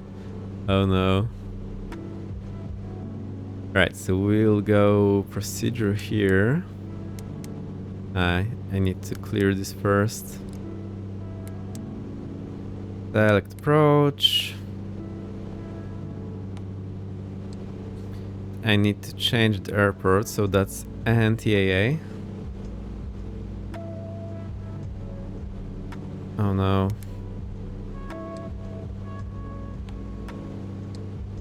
And we will select RNF04 and vectors. That's the final one. Gonna have to leave it there. My friends want to go on call. However, thank you for stopping by. We'll enjoy flying. Thank you. Enjoy your evening.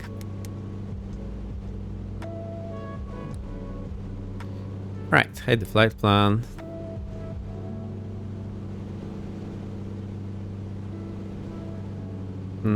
What happened here? Right, there it is. So I want to check if we will have the readings for the glide slope indication as well for the approach.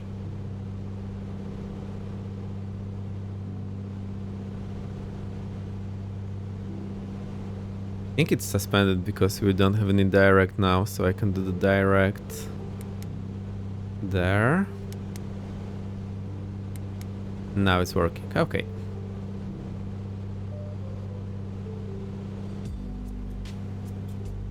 That approach does start at 3400. I'll just fly visually, just try to, oh sorry, at 3000, so I'll just try to follow it to see if the readings, to make sure the plane is capable for IFR for me. Other than that, we're just looking out the window. And NDB, missing NDB is a big deal for me, and in Europe it's a problem because most approaches do require DME.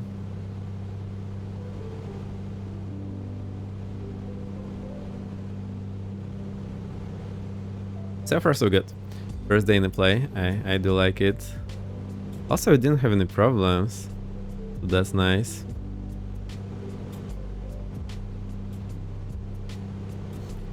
So we have the fuel indicators here in the main tanks, and then the auxiliary tank I can choose left and right, and I see it here. That makes sense. I have the fuel selectors here, so I can choose this to be from the tip tanks. Right, that makes a lot of sense now. Whoa, I almost dropped my water bottle.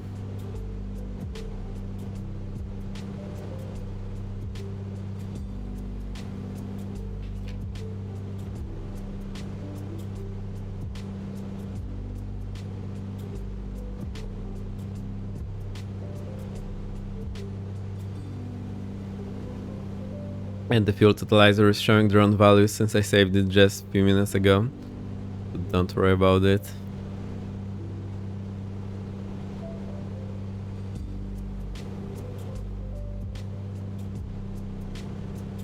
Right, so let's climb to those 3000. Oh, we're actually here.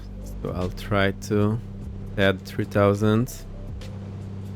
Navigate there to FA04, and I want to verify if we'll be seeing the we'll be having the vertical guidance. The glide path indication. Also, the final approach course is 041, so I can set this up already.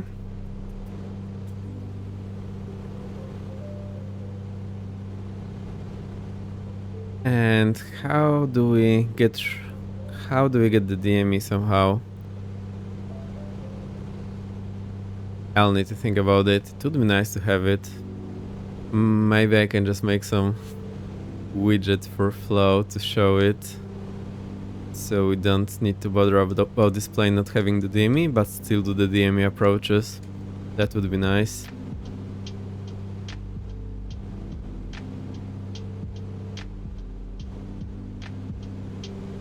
Right, only problem I'm having is holding the altitude in this plane. But that's a me problem. Is the autopilot disengaged? I hope it is. Yeah, it's showing only ready here, so it should be disengaged.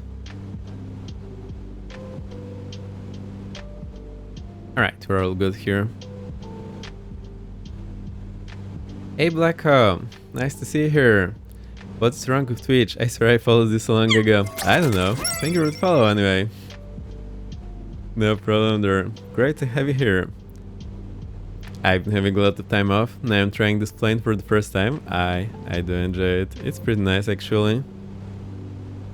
In top GPS below the nav frequencies. Actually, yeah, right. But that's, well, we can use this, so I'm happy with that. Alright, that's a good idea. Thanks, the zombie. I didn't think about it. Actually, I didn't know it's displayed here. So I think this is the GPS distance to the VR. Or is it actually reading the DME? I don't actually know. Anyhow, we do have something, so that's good enough in the sim.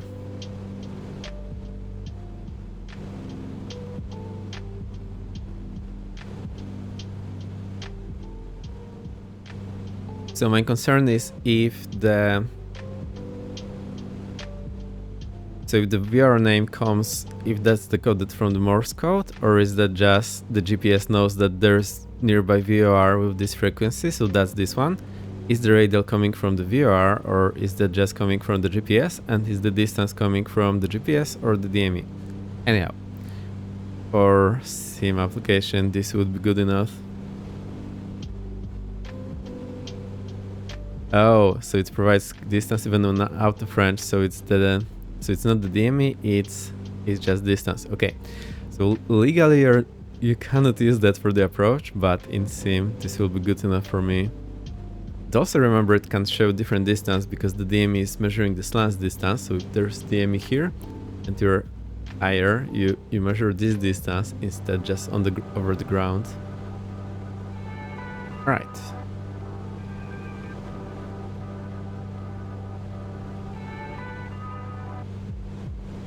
Usually it should show the same value, but since the GPS it's advisory only, in this case, well, distance may be totally off, so basically your approach on that might put you in trouble. That's why you should have the proper DME, but if you don't have it in a sim, we can use that in the sim, not so much in the real plane. Maybe there is an option to put the DME.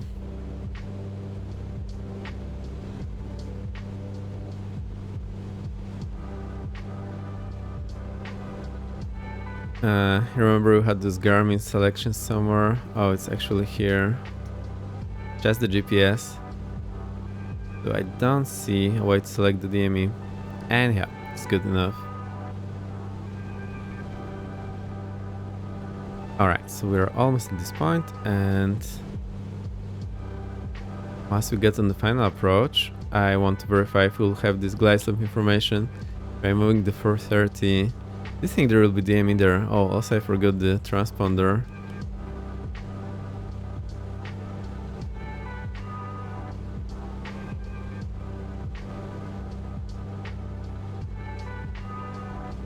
Nee.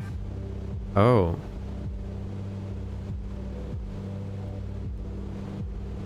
So there is a DME here, I think.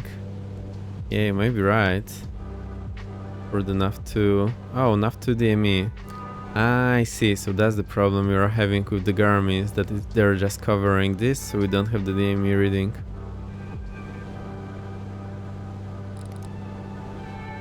I just need to find how to turn it on. Alright, here it is. And 1, 1, 2. That's NAV 1129.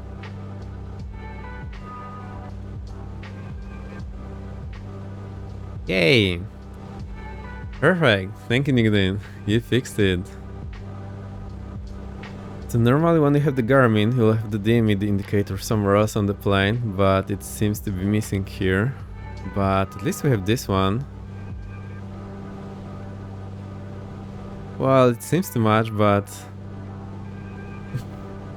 I can explain what the problem is later. I think I need to draw it. The first difference is where the measurement comes from. This DME is actually pinging the station and measuring the distance using the actual DME station. This one just gets your GPS position and calculates how far you are from the VR. So that's not the DME, and since it's advisory, well, you can't really use that, although unless you're on the AirNav approach, then you don't Well, if you're on the RNF approach, then you're actually reading those distances here. But then you're allowed to, but on like VR ILS where you need the DME, not so much. Yeah, we passed this point already.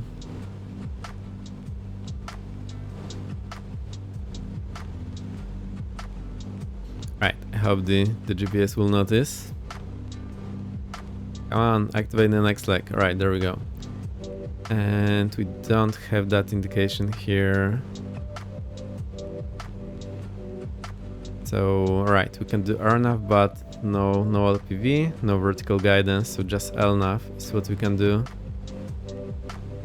Oh, except this one is only LNAV, so maybe that's the reason. Because Garmin is supposed to be able to get your altitude while the aiming gives you. Yes. I'm not sure how to read that, but I know what you mean. So I think the approach I selected only has the LNAV, doesn't have the RNP, so I think it should be working normally. Oh, and it also has the MDA, so I didn't notice that. Anyhow, so I think we can do RNAV. We do have the DME from NAV2. Good enough for me. So we can do full IFR in this plane. Yay!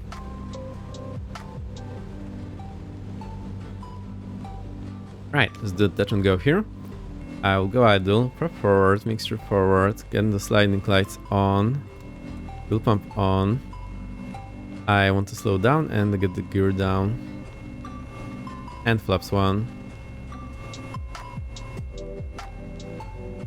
We are hearing the gear warning, but that's because I want to slow down. And trimming back a lot. Right, flaps 1 notch, gear down.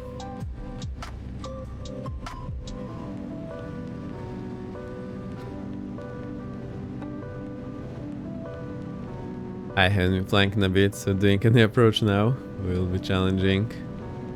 Okay, gear I think are showing green, so that's fine. Also look good visually here.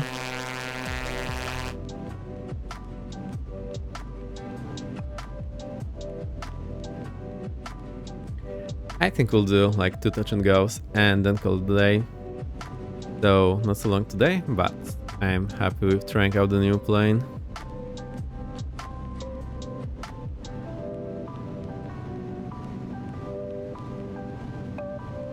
Also, this very limited autopilot will make it interesting for IFR. So I think next time we can do IFR in this plane. Also, I'm not sure when the next stream will be yet. I will let you know and put the note in the Discord once I decide.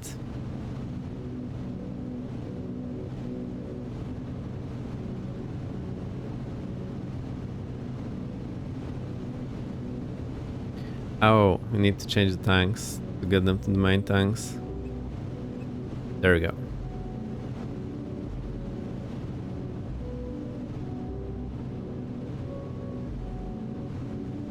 And there's also this NDB, so I can tune it in now. It's showing 305. 305 is the DME. I'll try to select it now.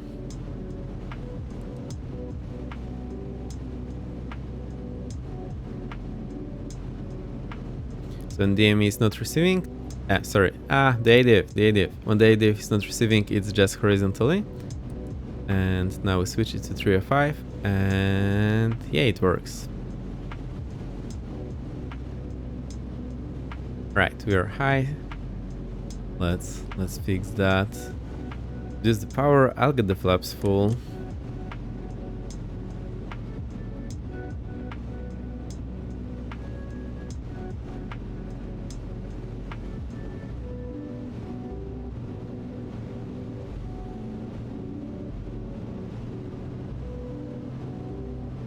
We have just 3 knots of tailwind, at least we used to have. So we should be fine with this approach, and then we'll do left hand circuit to lander. Still don't know if we have been here before or no. I think we maybe haven't been here. We have been in Hawaii, which looked pretty similar.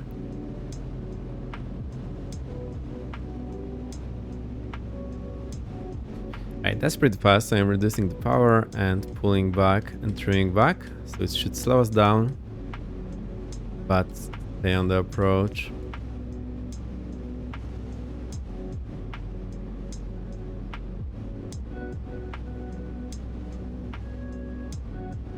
Alright, I'm not feeling very confident about this landing, but we'll manage it one way or the other.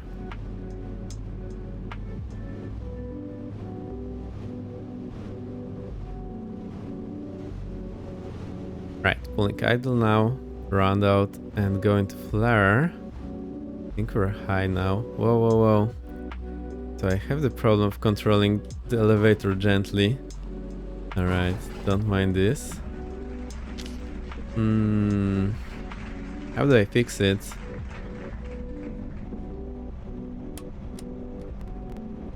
Right, flaps up to clicks and full power.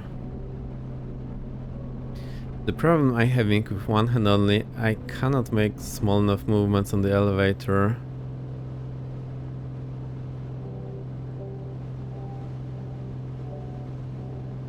Or maybe I just should be using trim a bit more.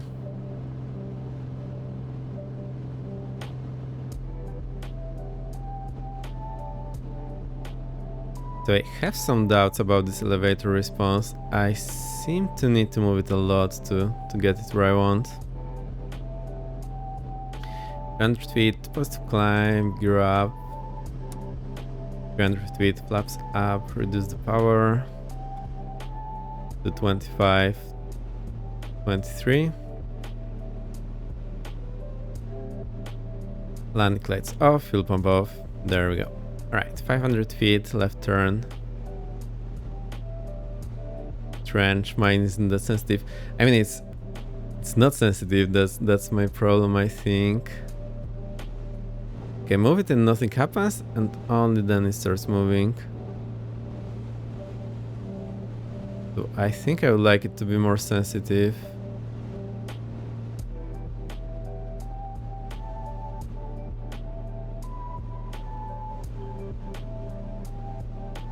And since I couldn't feel it and it's different than the other planes, you saw the result. There's the zombie there. Right, we'll try to level up here. Go 2020. Oh, I can edit the trim sensitivity, but I problems with the elevator sensitivity. Also, the trim sensitivity is low as well, but I can change that in the spot next. Anyhow, not a big deal. Right, turn down it here. Add some power for the turn.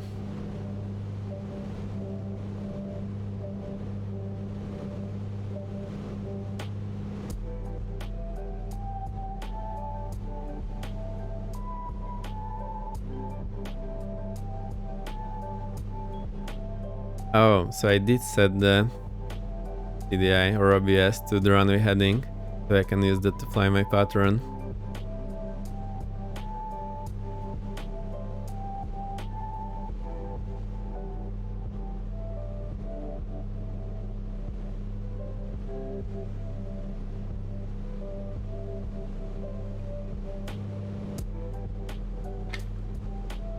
Right, one more touch and go, full stop, and we'll call it a day. Used to make a good speed management, not that easy with the Comanche. I see. What's the problem that you can have?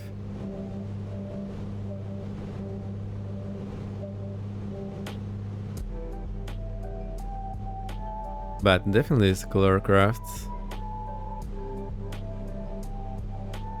Nice way people are flying it. It's quite enjoyable. Right, we are abeam, so I can start. This is the power, prop forward, mixture forward. Fuel pump on, landing lights on. In the meantime, oh, we're not slowing down actually.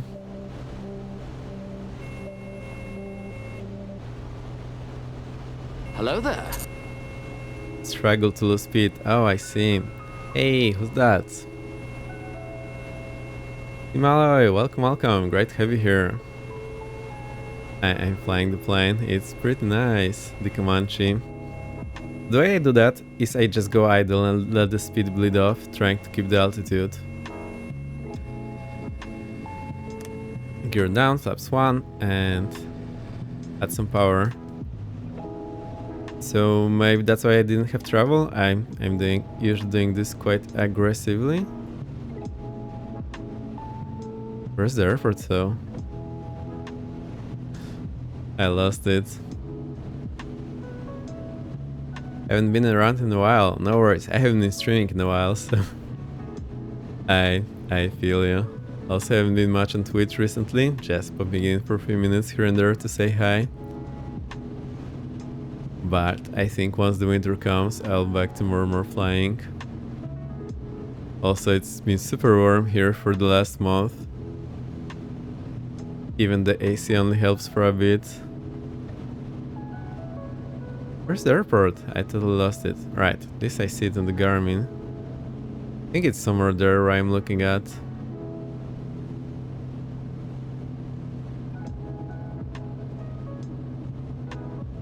So that didn't work very well. That's too wide of a pattern, like way too wide. I'll try to make the next one rather small.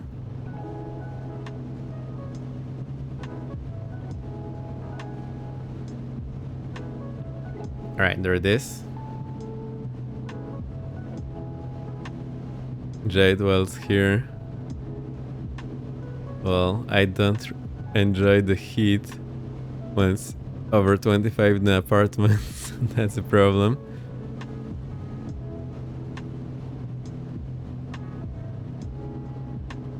Right, so now that looks pretty nice. Make some screenshot maybe. Maybe we'll do it in a turn. Oh, that's the one. Right, flaps on second notch. I don't know the name, so I'll just call them 1, 2, 3. Or 1, 2 and full. Yeah, that's flaps full. I never actually flew a real plane with this kind of flap lever, so I don't know how it feels like.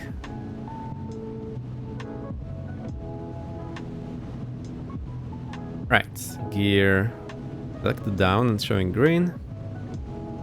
Right, Falcon check, gear down and green, prop forward, mixture forward. Good to go.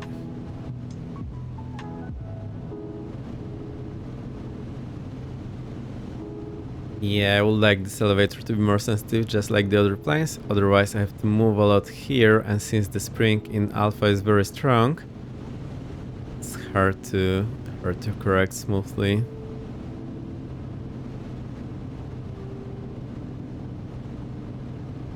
Or maybe I'm imagining things and it's actually working correctly, just responding very slowly. Definitely different than the other planes for some reason.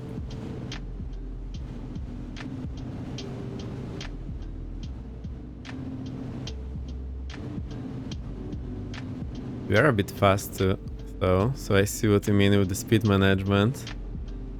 I think that's what got me in trouble the last time as well, because I was trying to slow down and did something strange. We do have A tier here, so we'll just go over you. Don't worry about that.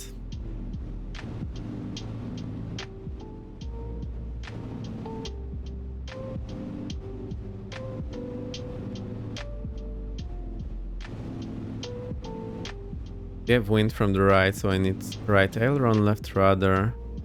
Right. Going to idle now, and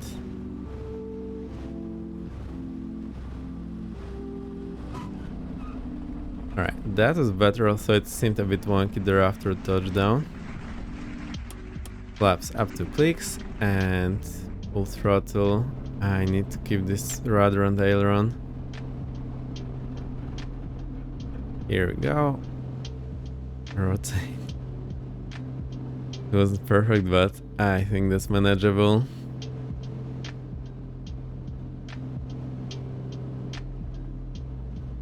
Oh, there's quite a wind actually from the right. At least that's what the windsock is showing. Positive climb, gear up, 200 feet, reduce power. I'll go 23, 24, 300 feet, flaps up, trim up. Boy, we're going fast. So I do have trouble keeping correct speed and attitude here. 100 feet so I can start the turn. And landing lights off. Fuel pump off.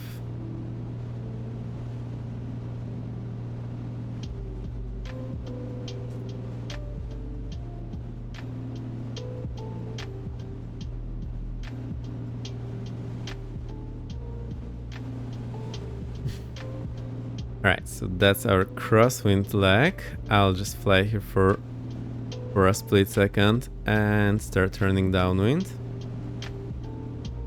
And we're at 1000 feet, so I'll level off here and reduce the power, so 20. 20 at the manifold pressure, the lower gauge here, and 20 on the RPM. That's how I say the power setting.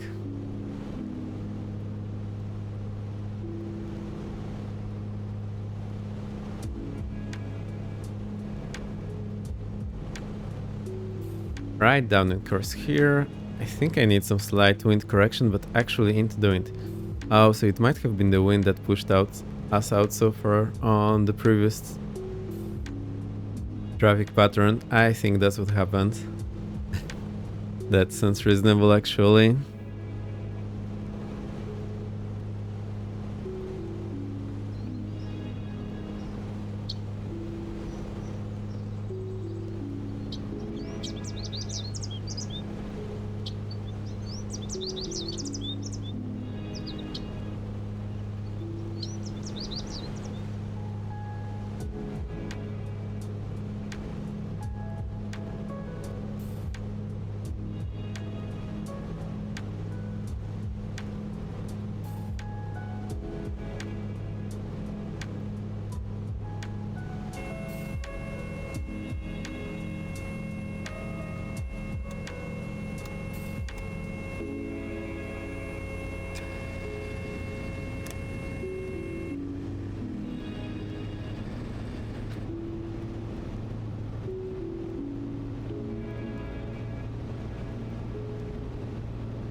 Sorry, not only was I muted, we were also seeing the chart. Sorry for that.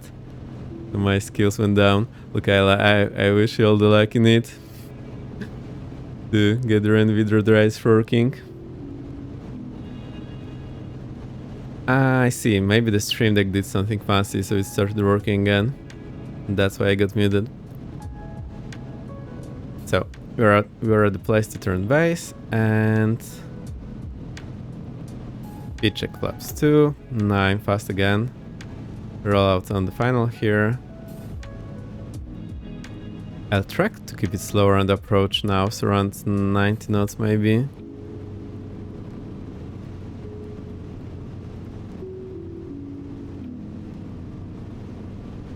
I hope I can do that. So we need to pitch for the airspeed and then control descent with power. But I'm having trouble pitching up high enough to get this working.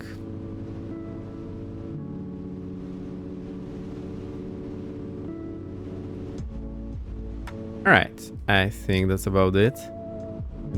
Trimming up to hold this without pulling the yoke. Not there yet. And I need right aileron, left rudder to keep that wind correction.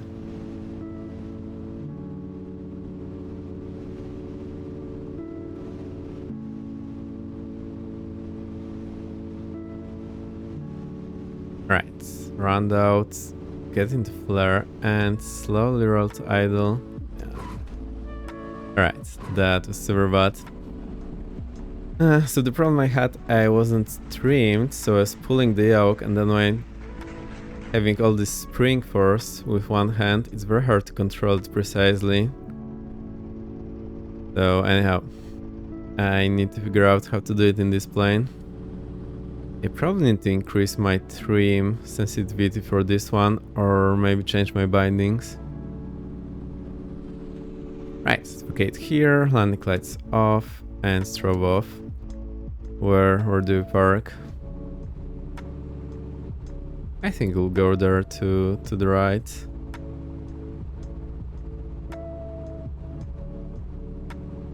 And there's that zombie and striker on the approach. Full staff.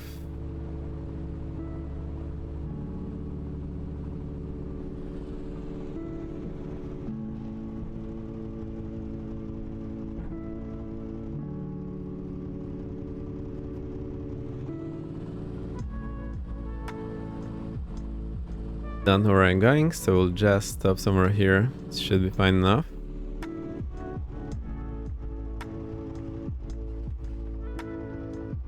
Right, get that parking brake.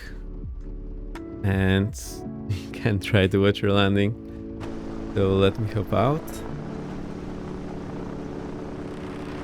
And try to watch it. Oh no, I forgot the flaps.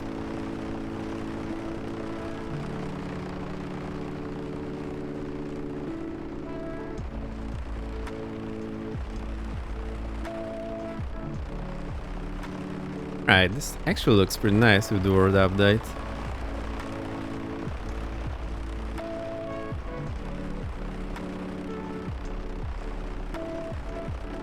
So we can do that, and I hope we should be able to see the whole landing from here.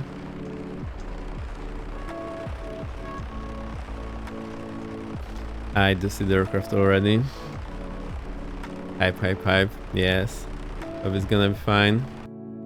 Now my stream deck is working. Right, so when I stopped the birds, it actually... Oh, so I stopped the birds and then it muted me. I was saying I totally forgot. They have been running the whole stream. So I hope they haven't been bothering you.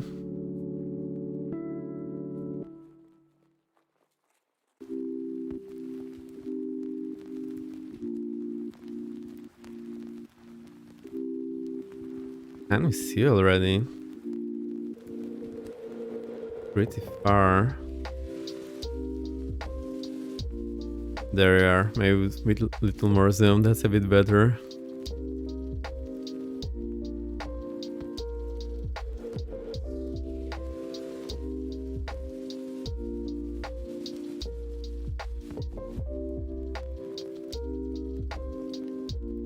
There we go.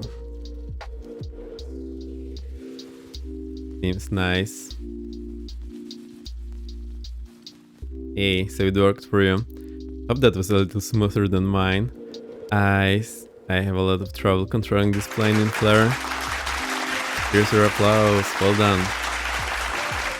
Remember to put the flaps up, don't taxi with the flaps down like me. Right, so we'll jump in and... Oh, try to shut it down, but I see I did it already.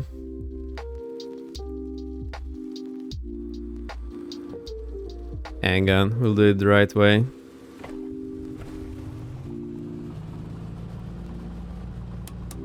So the flaps should have been up. And what do? We'll get this radius off. So this to off, these to off. I need to remember to not go full idle, just keep it slightly above idle. Alright, we'll keep the beacon, fuel pump off, transponder off, autopilot off, everything's master off. Master off. I can pull the generator off, I think. I'm not sure if that's part of the procedure or not. Let's do it and then pull the mixture. Right, engine stop, throttle idle, props forward, magnets off, and fuel selectors off.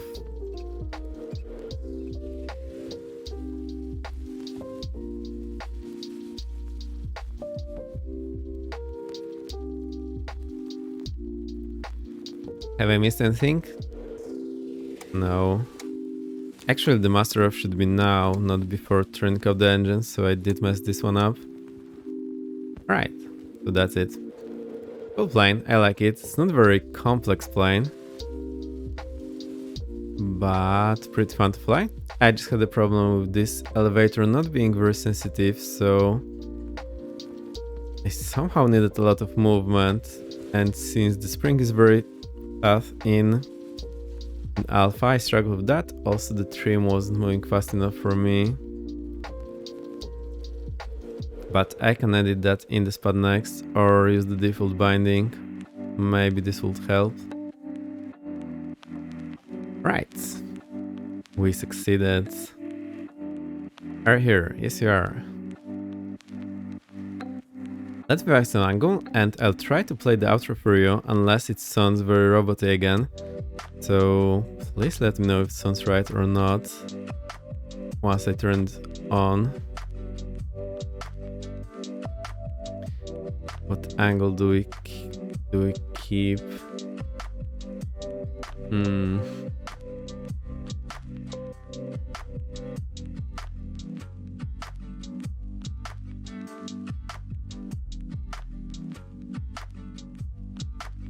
I don't know if I can have the island in view together with us. I think that works. That's pretty good. Let's keep it.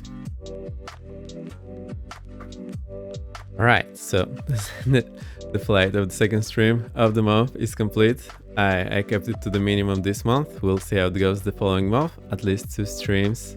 I'll let you know when. So let me unlock the chair, get the guitars on, and I'll try to play the outro. So back in a sec.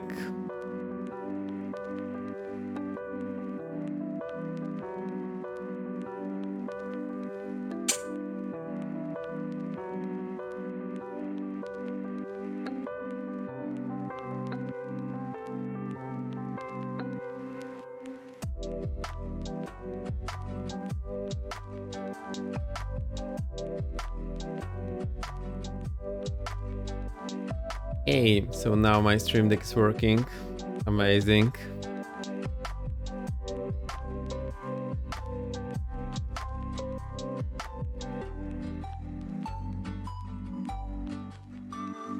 Right, that part here is the mic boom. I don't think it's gonna be a problem though.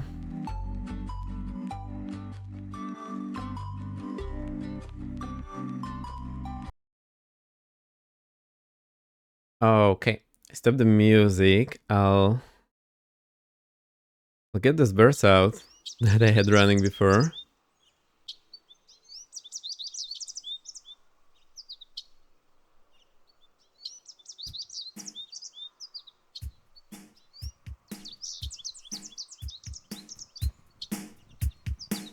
So, is that sounding right?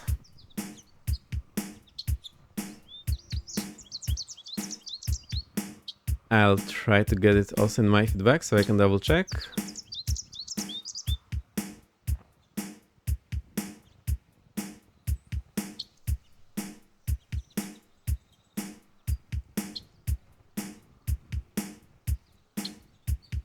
I think it's okay, but I can't really tell when I'm hearing 2 of them.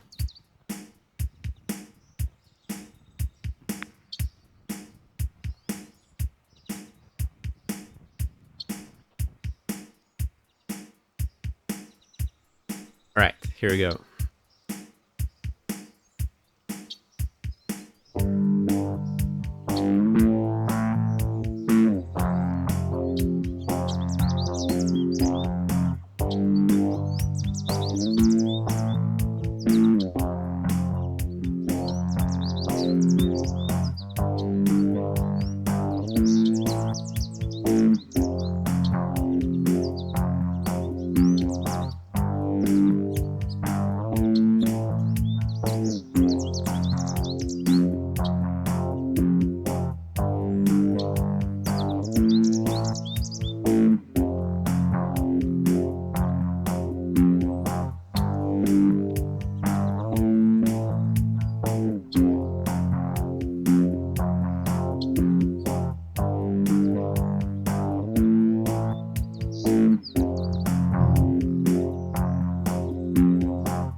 That's LinkedIn. Thank you for the claps, LinkedIn. Thank you, that zombie.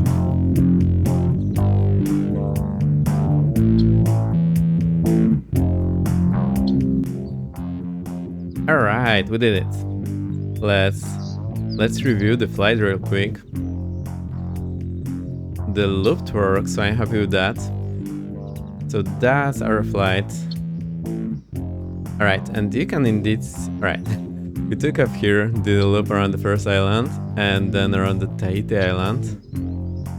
Did the approach, one traffic circuit, which turned out way too wide, and then the second one, which was pretty okay. And also you can see here that I was flying the heading parallel to the runway, but the wind was pushing me back. That was one of the reasons I turned out so far from there, so I forgot to apply the wind correction. And the second one, it looks about right.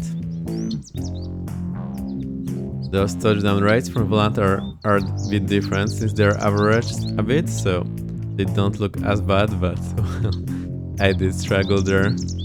Plane's super cool, I like it. It has this comprehensive manual that I didn't bother to read, but well, now that I flew the plane, I think I know what to look for, so all the bits that I had problems with. And I'm very tempted to try to fly this plane IFR. Also we have all those diagrams, so we may or may not use them.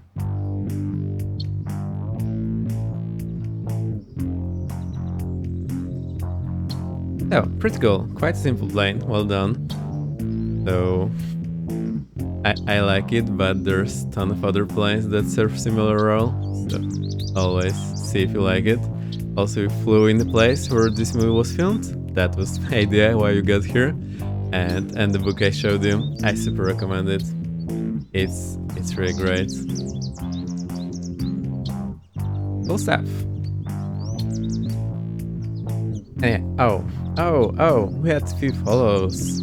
So let's replay them. Blue Echo today, thank you for the follow. And oh, I replied. Hey, come on, thank you for the beats. Daryl, thank you for the follow. A giant waffle cake, thank you for the follow. Gadget, thank you for the raid. Great to have you after all this break. Thanks for the Comanche flight. Nice to see you. See you next time. Take care, everyone. Thank you again. That zombie, thank you for the sub. Folko, thank you for the cheer. Hover, thank you for the resub. And there were few follows when I was offline. Katie Place 1, thank you for the follow. And TMark59, thank you for the follow. Also, I think Bossman was when I was offline. Thank you for the follow as well.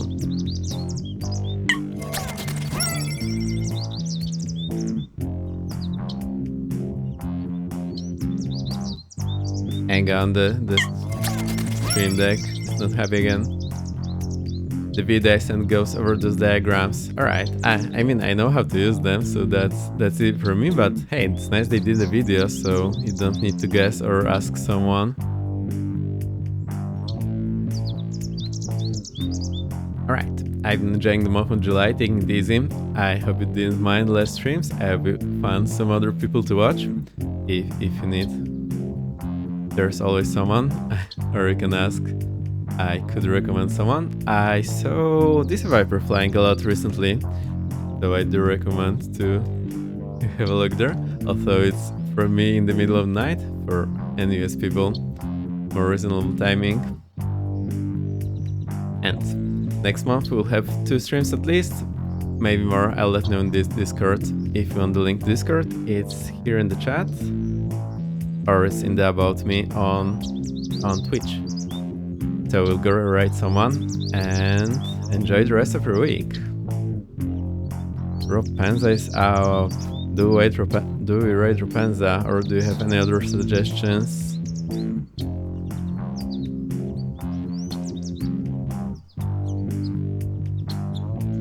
I think we can go for Rapunza. Flying 737.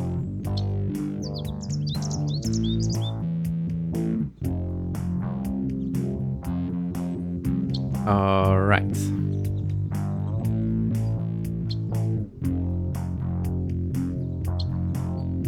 I've got him out for me. Let me set up the right.